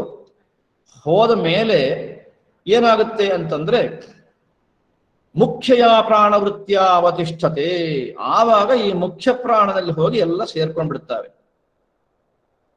ಈಗ ಸಾಯುವನನ್ನ ಯಾರಾದ್ರೂ ನೀವು ಗಮನಿಸಿ, ಡಾಕ್ಟರ್ಗಳಿಗೆಲ್ಲ ಹೇಳ್ಬೇಕಾದ್ದಿಲ್ಲ, ಯಾವಾಗ ಗಮನಿಸ್ತಾನೆ ಇರ್ತಾರೆ. ಉಳಿದವರು ಸ್ವಲ್ಪ ಮನಸ್ಸಿಗೆ ತಗೊಂಡ್ರೆ ಹೆಚ್ಚು ಇನ್ನು ಭಾಷ್ಯಕಾರರ ಮಾತಾಗಲಿ ಉಪನಿಷತ್ತರ ಮಾತಾಗಲಿ ಮನವರಿಕೆ ಆದೀತು ಅಂತ ನನ್ನ ನಂಬಿಕೆ. ಎಲ್ಲಾ ಇಂದ್ರಿಯಗಳು ಒಂದೊಂದೇ ಶಕ್ತಿಯನ್ನ, ಒಂದೊಂದೇ ಅಂದ್ರೆ ಎಲ್ಲವೂ ಕ್ರಮವಾಗಿ ನಮಗೆ ಕಾಣುವಾಗಿ ಹೋಗುತ್ತೆ ಅಂತಲ್ಲ. ಆ ಇಂದ್ರಿಯಗಳ ಶಕ್ತಿ ಕ್ಷೀಣವಾದಾಗ ಅರ್ಥ ಏನು ಅಂದ್ರೆ, ಆ ಇಂದ್ರಿಯಗಳ ಎಲ್ಲ ಅಭಿಮಾನಿ ದೇವತೆಗಳು ಹೋಗಿ ಈ ಮುಖ್ಯ ಪ್ರಾಣದಲ್ಲಿ ಸೇರ್ಕೊಂಡ್ಬಿಡ್ತಾವಂತೆ. ಇತ್ಯರ್ಥ ಅಂತ ಬರೀತಾರೆ ಭಾಷ್ಯಕಾರ. ಆಮೇಲೇನು, ತದಾಹಿ ವದಂತಿ ಜ್ಞಾತಯ ಉಚ್ಛ್ವಸಿತಿ ಜೀವತೀತಿ. ಆವಾಗ ಪಕ್ಕದಲ್ಲಿದ್ದವರಲ್ಲಿ ಹೇಳ್ತಾರೆ, ಯಾಕೋ ಕಣ್ಣು ನೋಡ್ತಾ ಇಲ್ಲ, ನಾ ಯಾರು ಬಂದ್ರು ಗೊತ್ತಾಗ್ತಿಲ್ಲ, ನನ್ನ ಇಷ್ಟು ಪರಿಚಯ, ದೊಡ್ಡ ಮಗ ಬೇರೆ, ಬಹಳ ಪ್ರೀತಿಯ ಪಾತ್ರನಾದವ, ನನ್ನನ್ನು ಗುರುತು ಹಿಡಿತಾ ಇಲ್ಲ ಅಂತ ಹೇಳ್ತಾನೆ. ಆಮೇಲೆ ಅಪ್ಪ ಅಪ್ಪ ಅಂತಾನೆ, ಅಪ್ಪ ಅಂತಂದು ಕೇಳಿಸ್ಕೊಳ್ಳೋದೇ ಇಲ್ಲ. ಅವಾಗ ಹೇಳ್ತಾನೆ, ಓಹೋ, ಆಗ ಸ್ವಲ್ಪ ಹೊತ್ತಿನ ಹಿಂದೆ ನಾನು ಹೇಳಿದ್ದನ್ನ ಹ್ಞೂ ಅಂತ ಹೇಳಿ ಅಂತ ಮಾತನಾಡಿದ್ದ, ಉತ್ತರ ಕೊಟ್ಟಿದ್ದ, ಈಗ ಅದು ಕೇಳ್ತಾ ಇಲ್ಲ ಅಂತಾನೆ. ಇನ್ನು ಕೈ ಕಾಲಿದ್ದೆಲ್ಲ ಹೇಳೋದೇ ಬೇಡ, ನೀವು ಅದನ್ನ ಅರ್ಥ ಮಾಡ್ಕೊಳ್ಳಬಲ್ರಿ. ಹೀಗೆ ಅವನ ಇಂದ್ರಿಯಗಳು ಅತ್ಯಂತ ಶಿಥಿಲವಾಗಿ ಬಿಡ್ತಾವಲ್ಲ, ಆಗ ಏನು ಮಾತಾಡ್ತಾರಂತಂದ್ರೆ, ಇಲ್ಲ ಇಷ್ಟಾದ್ರೂ ಕೂಡ ಬದುಕ್ತಾ ಇದ್ದಾನೆ, ಯಾಕಂದ್ರೆ ಉಚ್ಛ್ವಸಿತಿ, ಇನ್ನು ಪ್ರಾಣಾಪಾನ ಇದು ನಡೀತಾ ಇದೆ, ಅದ ಶ್ವಾಸೋಚ್ಛ್ವಾಸ ನಡೀತಾ ಇದೆ. ಉಚ್ಛ್ವಸಿತಿ ಅದು ಸ್ವಲ್ಪ ಕ್ಷೀಣ ಆದ್ರೂ ಕೂಡ ಅದು ನಡೀತಾ ಇರುತ್ತೆ. ಅದಕ್ಕಾಗಿ ಅವ ಜೀವತಿ ಅಂತಾರಂತೆ.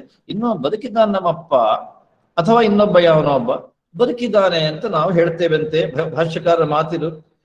ಆಮೇಲೆ ಹೇಳ್ತಾರೆ, ಮಂತ್ರ ಹೇಳುತ್ತೆ, ತೇಜಸ ಉದಾನ ವೃತ್ಯಾಯುಕ್ತ ಸನ್ ಸಹಾತ್ಮನ ಸ್ವಾಮಿನ ಭೋಕ್ತ್ರ ಸಹ ಏವಂ ಉದಾನ ವೃತ್ತಿವ ಯುಕ್ತ ಪ್ರಾಣ ತಂ ಭೋಕ್ತಾರಂ ಪುಣ್ಯ ಪಾಪ ಕರ್ಮವಶಾತ್ ಯಥಾ ಸಂಕಲ್ಪಿತಂ ಯಥಾಭಿಪ್ರೇತಂ ಲೋಕಂ ನಯತಿ ಪ್ರಾಪಯತಿ ಅಂತ ಹೇಳುತ್ತೆ. ಇದನ್ನ ಭಾಷ್ಯದಲ್ಲಿಯೂ ಬರೆದರು ಭಗವತ್ಪಾದರು. ಈಗ ನಾನು ಹೇಳಿದ ವಾಕ್ಯ ಇದು ಭಾಷ್ಯದ್ದು, ಮಂತ್ರದ ಒಂದು ಅಭಿಪ್ರಾಯವನ್ನ. ಹೇಗೆ ಅಂದ್ರೆ, ಉದಾನ ವೃತ್ತಿ ಅನ್ನೋದೇನಿದೆ, ತನ್ನ ತೇಜಸ್ಸಿನಿಂದ, ತೇಜಸ ಉದಾನ ವೃತ್ತಿಯಾಯುಕ್ತ ಸನ್, ಅದರಿಂದ ಕೂಡಿದವನಾಗಿ, ಸಹಾತ್ಮನ ಸ್ವಾಮಿನ, ಸ್ವಾಮಿ ಅಂದ್ರೆ ಜೀವ, ಈ ಜೀವದಿಂದ ಕೂಡಿಕೊಂಡು ಇಲ್ಲಿವರೆಗೂ ಅನುಭವಿಸ್ತಾ ಇದ್ದಂತಹ ಈ ಜೀವ ಭೋಕ್ತ ಸಹ ಅವನೊಂದಿಗೆ ಉದಾನ ವೃತ್ತಿಯಿಂದಲೇ ಕೂಡಿದವನಾಗಲಿ ಈ ಪ್ರಾಣ, ಮುಖ್ಯ ಪ್ರಾಣ ಆ ಭೋಕ್ತಾರನನ್ನ ಅಂದ್ರೆ ಜೀವನನ್ನ ಪುಣ್ಯ ಪಾಪ ಕರ್ಮಗಳ ಒಂದು ವಶದಿಂದ, ನಾನು ಆಗ್ಲೇ ಹೇಳಿದ ಹಾಗೆ ಅವರವರು ಮಾಡಿದ ಪುಣ್ಯಕ್ಕೆ ಅವರವರು ಮಾಡಿದ ಪಾಪಕ್ಕೆ ತಕ್ಕನಾಗೆ ಯಥಾಸಂಕಲ್ಪಿತಂ ಯಥಾಭಿಪ್ರೇತಂ ಲೋಕಂ ನಯತಿ. ಅವರ ಅಭಿಪ್ರಾಯ ಪಟ್ಟಂತಹ ಲೋಕಕ್ಕೆ, ಅವರ ಅಭಿಪ್ರಾಯ ಅಂದ್ರೆ ಅವರ ಕರ್ಮದಿಂದ, ಅವರ ಕ್ರಿಯೆಯಿಂದ ಒಳ್ಳೇದು ಮಾಡಿದ್ರೆ ಒಳ್ಳೆ ಲೋಕಕ್ಕೆ, ಕೆಟ್ಟದ್ದು ಮಾಡಿದ್ರೆ ಕೆಟ್ಟ ಲೋಕಕ್ಕೆ ಅಷ್ಟೇ. ಅದನ್ನ ತಗೊಂಡು ಹೋಗುವಂತಹದ್ದು ಈ ಉದಾನ.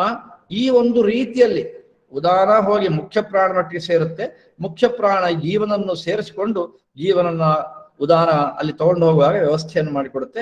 ಈ ಉದಾನ ವಾಯು ನಮ್ಮನ್ನ ಮುಂದಿನ ಶರೀರಕ್ಕೆ ತಗೊಂಡು ಹೋಗುತ್ತೆ. ಆ ಶರೀರ ಸಿಗುವುದು ನಮಗೆ ನಮ್ಮ ಕರ್ಮಕ್ಕನುಗುಣವಾಗಿ. ಭಗವಂತ ಕೂಡ ಯಂ ಯಂ ವಾಪಿ ಸ್ಮರನ್ ಭಾವಂ ತ್ಯಜತ್ಯಂತೆ ಕಲೇವರಂ ಅಂತ ಗೀತೆಯಲ್ಲಿ ಹೇಳಿದ. ಕೊನೆ ಕಾಲದಲ್ಲಿ ಅಂತಕಾಲೇ ಚ ಮಾಮೇವ ಸ್ಮರನ್ ಮುಕ್ತ್ವಾ ಕಲೇವರಂ ಅಂತ ಭಗವಂತನ ಮಾತು. ಈ ಎಲ್ಲ ಕಾರಣಗಳಿಂದಲೇ ಭಗವಂತ ಈ ಮಾತನ್ನ ಹೇಳಿದ್ದಾನೆ ಅನ್ನೋ ಸಂದೇಹ ಇಲ್ಲ. ಅಂದ್ರೆ ಕೊನೆ ಕಾಲದಲ್ಲಿ ನಾವು ಯಾವ ರೀತಿಯ ಭಾವವನ್ನು ಮನಸ್ಸಿನಲ್ಲಿ ಇಟ್ಕೊಂಡಿದ್ದೇವೆಯೋ ಅದಕ್ಕೆ ತಕ್ಕಂತೆ ನಾವು ಮುಂದಿನ ಶರೀರವನ್ನು ಪಡಿತೇವೆ ಅಂತ ಭಗವಂತನ ಮಾತಲ್ಲಿ. ಇದಕ್ಕೆಲ್ಲ ಉಪನಿಷತ್ತೇ ಮೂಲ ಕಾರಣ. ಈ ಪ್ರಶ್ನೋಪನಿಷತ್ನಲ್ಲಿ ಕೂಡ ಅದನ್ನು ಹೇಳಿದ್ದಾರೆ. ಇದಿಷ್ಟನ್ನ ಆ ಕೌಸಲ್ಯನ ಪ್ರಶ್ನೆಗೆ ಉತ್ತರ. ಈಗ ಇಲ್ಲಿ ಮುಂದಿನ ಪ್ರಶ್ನೆಗಳಿಗೆ ಉತ್ತರ ಬಂದಿದೆ. ಅದು ಹೇಗೆ ತಡೆದಿಟ್ಕೊಳ್ಳುತ್ತೆ, ಹೊರಗಿನದನ್ನ ಒಳಗಿನದನ್ನ ಹೇಗೆ ತಡೆದಿಟ್ಕೊಳ್ಳುತ್ತೆ, ಆ ಪ್ರಶ್ನೆ ಕೂಡ ಇಲ್ಲಿ ಉತ್ತರ ಬಂದ್ಬಿಟ್ಟಿದೆ. ಈಗ ಇಷ್ಟೆಲ್ಲ ಹೇಳಿದ ಮೇಲೆ ಕೊನೆಗೆ ಅದರ ಇಂಥ ಒಂದು ಪ್ರಾಣನನ್ನ ತಿಳ್ಕೊಂಡ್ರೆ, ಮುಖ್ಯ ಪ್ರಾಣನನ್ನ ತಿಳ್ಕೊಂಡ್ರೆ ಅವನಿಗೆ ಫಲ ಏನು ಅನ್ನೋದನ್ನ ಹೇಳುತ್ತೆ ಉಪನಿಷತ್ತು. ಏನ್ ಹೇಳುತ್ತೆ ಅಂತಂದ್ರೆ, ಅವನಿಗೆ ಸಂತಾನ ವಿಚ್ಛೇದವಾಗುವುದಿಲ್ಲ, ನಿರಂತರವಾಗಿ ಅವನ ಸಂತಾನ ಮುಂದುವರಿಯುತ್ತೆ. ಎಂಥ ಅದ್ಭುತವಾದ ಒಂದು ಐಹಿಕ ಫಲವನ್ನು ಹೇಳಿದ್ರು ಅಂತ ನಾನು ಎಷ್ಟೋ ಸಾರಿ ಯೋಚನೆ ಮಾಡೋದಿದೆ. ಅಲ್ಲ, ಎಂಥದಾದ್ರು ಮಣ್ಣಂಗಟ್ಟಿ ಫಲಗಳನ್ನ ಹೇಳ್ಬೋದಾಗಿತ್ತು ನಮ್ಗೆ ಬೇಕಾದ್ದು. ಯಾಕೆ ಅಲ್ಲ ಅಂತೀರ ನೀವು? ಖಂಡಿತವಾಗಿಯೂ ಹೇಳ್ಬೋದು. ಆದರೆ ಬಹಳ ಮುಖ್ಯವಾದ ಫಲ ಇದು. ಈ ಪ್ರಾಣ ಬಿಡೋರಿಗೆ ಅಲ್ಲ, ಎಲ್ಲರೂ ನಾವು ಬಿಡೋದೆ, ಅಂಥವರಿಗೆ ನಮ್ಗೆ ಎಲ್ರಿಗೂ ಒಂದು ಮನಸ್ಸಿನಲ್ಲಿ ಇರುವುದೇನೆಂದ್ರೆ, ನಾನು ಸಾಯುವುದರ ಮೊದಲು ನಮ್ಮ ಕುಟುಂಬ ವೃದ್ಧಿ ಆಗ್ಬೇಕು, ನನ್ನ ಸಂತಾನ ಹೋಗ್ಬೇಕು ಅಂತ. ಆಮೇಲೆ ಮತ್ತೆ ಐಶ್ವರ್ಯ, ಮಣ್ಣು ಮಸಣ್ಣು ಅದೆಲ್ಲ. ಯಾಕಂದ್ರೆ ಇವ ಐಶ್ವರ್ಯ ಎಷ್ಟೇ ಸಂಪಾದನೆ ಮಾಡಿದ್ರು ಅದನ್ನು ಅನುಭವಿಸಲಿಕ್ಕೆ ಇನ್ಯಾರಾದ್ರೂ ಬೇಕಲ್ಲ. ಇವ ಐಶ್ವರ್ಯ ಸಂಪಾದನೆ ಮಾಡೋಷ್ಟೊತ್ತಿಗೆ ಇವನ ಅರ್ಧ ಆಯುಸ್ಸು ಹೊರಟೋಗುತ್ತಾ, ಮುಖ್ಯವಾದ ಆಯುಸ್ಸು ಅಂತೂ ಹೊರಟೋಗುತ್ತೆ, ಸಂದೇಹ ಇಲ್ಲ. ಈ ಇದನ್ನು ಅನುಭವಿಸುವ ಯಾರು? ನಮ್ಮ ಮಕ್ಕಳಾದ್ರೂ ಅನುಭವಿಸಲಿ, ಮತ್ತು ಬೇಕು ಅಂತೆಲ್ಲ ಅಪೇಕ್ಷೆ ಪಡೋದು ಸಾಮಾನ್ಯ. ಉಪನಿಷತ್ತು ಈ ಪ್ರಾಣ ತತ್ವವನ್ನ, ಮುಖ್ಯ ಪ್ರಾಣ ತತ್ವವನ್ನು ತಿಳ್ಕೊಂಡಿದ್ದೆ ಆದ್ರೆ ಅವನ ಸಂತಾನ ವಿಚ್ಛೇದವಾಗುವುದಿಲ್ಲ ಅಂತ ಹೇಳುತ್ತೆ. ಈ ಫಲ ಐಹಿಕವಾದ ಆದರೂ ಕೂಡ ಎಂಥ ಮಹತ್ವದ ಫಲ ಅನ್ನೋದನ್ನ ನಾವು ಮರೆಯುವಾಗಿಲ್ಲ. ಇದನ್ನು ಹೇಳುತ್ತೆ. ಆಮೇಲೆ ಸತ್ ಮೇಲೆ ನಮ್ಗೆ ಎಂಥ ಫಲ ಅಂದ್ರೆ ಪ್ರಾಣ ಸಾಯುಜ್ಯವನ್ನ ನಾವು ಹೊಂದ್ತೇವೆ, ಆ ಪ್ರಾಣದ ಸ್ವರೂಪವನ್ನೇ ನಾವು ಪಡಿತೇವೆ ಅಂತ ಆಯ್ತು. ಅದಕ್ಕೆ ಅರ್ಥ ಏನು ಅಂದ್ರೆ ಅಮೃತತ್ವವನ್ನು ನಾವು ಹೊಂದ್ತೇವೆ ಅಂತ ಭಾಷ್ಯಲ್ಲಿ ಬರೆದಿದ್ದಾರೆ ಭಗವತ್ಪಾದ ಶಂಕರರು. ಒಟ್ಟಿಗೆ ಈ ಪ್ರಾಣದ ತತ್ವವನ್ನು ನಾವು ತಿಳ್ಕೊಂಡ್ರೆ ನಮಗೆ ಐಹಿಕ ಮತ್ತು ಆಮಷ್ಪಿಕ ಈ ಎರಡೂ ಕೂಡ ಫಲಗಳು ಸಿಗ್ತಾವೆ ಅಂತ ಹೇಳುತ್ತೆ ಈ ಪ್ರಶ್ನೋಪನಿಷತ್ತು. ಆಮೇಲೆ ಕೊನೆಗೊಂದು ಮಂತ್ರ ಹೇಳುತ್ತೆ, ಇದನ್ನು ನಾನು ಉಲ್ಲೇಖ ಮಾಡಲೇಬೇಕು. ಅಲ್ಲಿ ಸ್ಕ್ರೀನ್ನಲ್ಲಿ ನೀವು ಕಾಣಬಹುದು.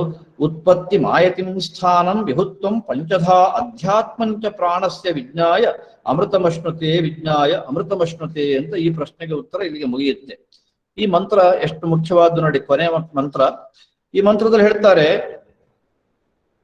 ಪ್ರಾಣದ ಉತ್ಪತ್ತಿ ಇದನ್ನ ಮನನ ಮಾಡಿದ್ರೆ, ಹಾಗೆ ಆಯತಿ ಶರೀರಕ್ಕೆ ಅದು ಬಂದು ಹೇಗೆ ಸೇರ್ಕೊಳ್ಳುತ್ತೆ ಅನ್ನೋದನ್ನ ತಿಳ್ಕೊಂಡ್ರೆ ಮತ್ತು ಅದನ್ನ ಮನನ ಮಾಡಿದ್ರೆ, ಅಂದ್ರೆ ಉಪಾಸನೆ ಮಾಡಿದ್ರೆ, ಆಮೇಲೆ ಅದು ಯಾವ ಯಾವ ಸ್ಥಾನಗಳಲ್ಲಿದ್ದು ಏನೇನು ಕೆಲಸ ಮಾಡುತ್ತೆ ಅನ್ನೋದನ್ನು ಕೂಡ ಮನನ ಮಾಡಬೇಕು ಸದಾ.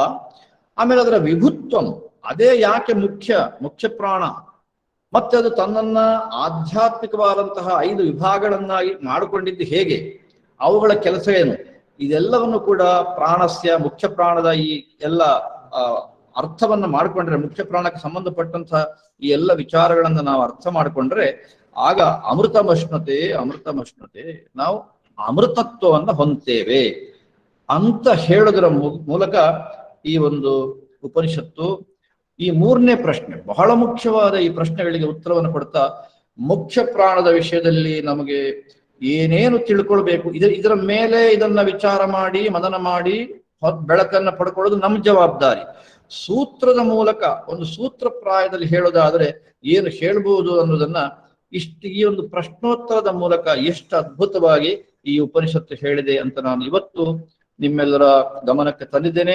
ನಾಳೆ ಛಾಂದೋಗ್ಯ, ಬೃಹದಾರಣ್ಯಕ ಉಪನಿಷತ್ತು ಮತ್ತು ಸೂತ್ರ ಭಾಷ್ಯ, ಬ್ರಹ್ಮಸೂತ್ರ ಮತ್ತು ಅದರ ಭಾಷ್ಯ, ಇದರಲ್ಲಿ ಪ್ರಾಣದ ಬಗ್ಗೆ ಮತ್ತು ಇದೇ ವಿಷಯಗಳ ಬಗ್ಗೆ ಹೇಗೆ ಹೋಗುತ್ತೆ, ಹೇಗೆ ಬರುತ್ತೆ ಇತ್ಯಾದಿ ಪ್ರಶ್ನೆಗಳಲ್ಲಿ ಮುಖ್ಯವಾದ 2-3 ಪ್ರಶ್ನೆಗಳನ್ನ ಇಟ್ಕೊಂಡು ಆ ಗ್ರಂಥಗಳಲ್ಲಿ ಏನು ಹೇಳಿದೆ ಅನ್ನೋದನ್ನ ನಾಳೆ ನಾನು ಮುಂದುವರಿಸ್ತೇನೆ. ನಿಮ್ಮ ಪ್ರಶ್ನೆಗಳು ಈಗ ಬಂದಿದೆಯಲ್ಲೋ ನನಗೆ ಗೊತ್ತಿಲ್ಲ. ಒಂದ್ ವೇಳೆ ಬಂದಿದ್ದೇ ಆದ್ರೆ ನಾನು ಆಗ್ಲೇ ಹೇಳಿದಾಗೆ ನಾಳೆ ನೀವು ಹೆಚ್ಚು ಹೊತ್ತು ಕೂತ್ಕೊಳ್ಳೋದಾದ್ರೆ ನಾಳೆ ಅದಕ್ಕೆ ಉತ್ತರವನ್ನು ಕೊಡ್ತೇನೆ. ಇಲ್ಲ ನಾಳೆದ್ದು ಕೇಳಿದ ಮೇಲೆ ನಾಡಿದ್ದು ಬುಧವಾರ, ನಾಡಿದ್ದು ಮಂಗಳವಾರ ಏಕಾದಶಿ ಇದೆ, ಅದಕ್ಕೋಸ್ಕರ ನಾನು ಬುಧವಾರ ಅಂತ ಹೇಳ್ತಾ ಇರೋದು. ಬುಧವಾರ ಮತ್ತೆ 6:45 ನಾವು ಸೇರಿದ್ರೆ ನೀವು ಎಷ್ಟು ಪ್ರಶ್ನೆಗಳು ಕೇಳಿದ್ದೀರೋ ಅದಕ್ಕೆ ತಕ್ಕನಾಗೆ ಆ ಉತ್ತರವನ್ನ ಸಮಯ ಅತಿ ಕಡಿಮೆ ತಗೊಂಡು ಸಾಧ್ಯ ಆದಷ್ಟು ನಿಮಗೆ ಸಮಾಧಾನವನ್ನು ಕೊಡೋ ಪ್ರಯತ್ನವನ್ನ ನಾನು ಮಾಡ್ತೇನೆ. ಇಷ್ಟು ಹೇಳ್ತಾ ಇವತ್ತಿನ ನನ್ನ ಈ ಒಂದು ವಿಚಾರವನ್ನ ಏನು ಮುಂದೆ ಇಡುವಂತಹ ಕರ್ತವ್ಯವನ್ನ ನಾನು ಹೊತ್ಕೊಂಡಿದ್ನ ಅದನ್ನು ಇಲ್ಲಿಗೆ ಮುಕ್ತಾಯ ಮಾಡ್ತೇನೆ. ಹರ ನಮಃ ಪಾರ್ವತೀ ಪತಯೇ ಹರ ಹರ ಮಹಾದೇವ. ಸೀತಾಕಾಂತ ಸ್ಮರಣಂ ಜಯ ಜಯ ರಾಮ.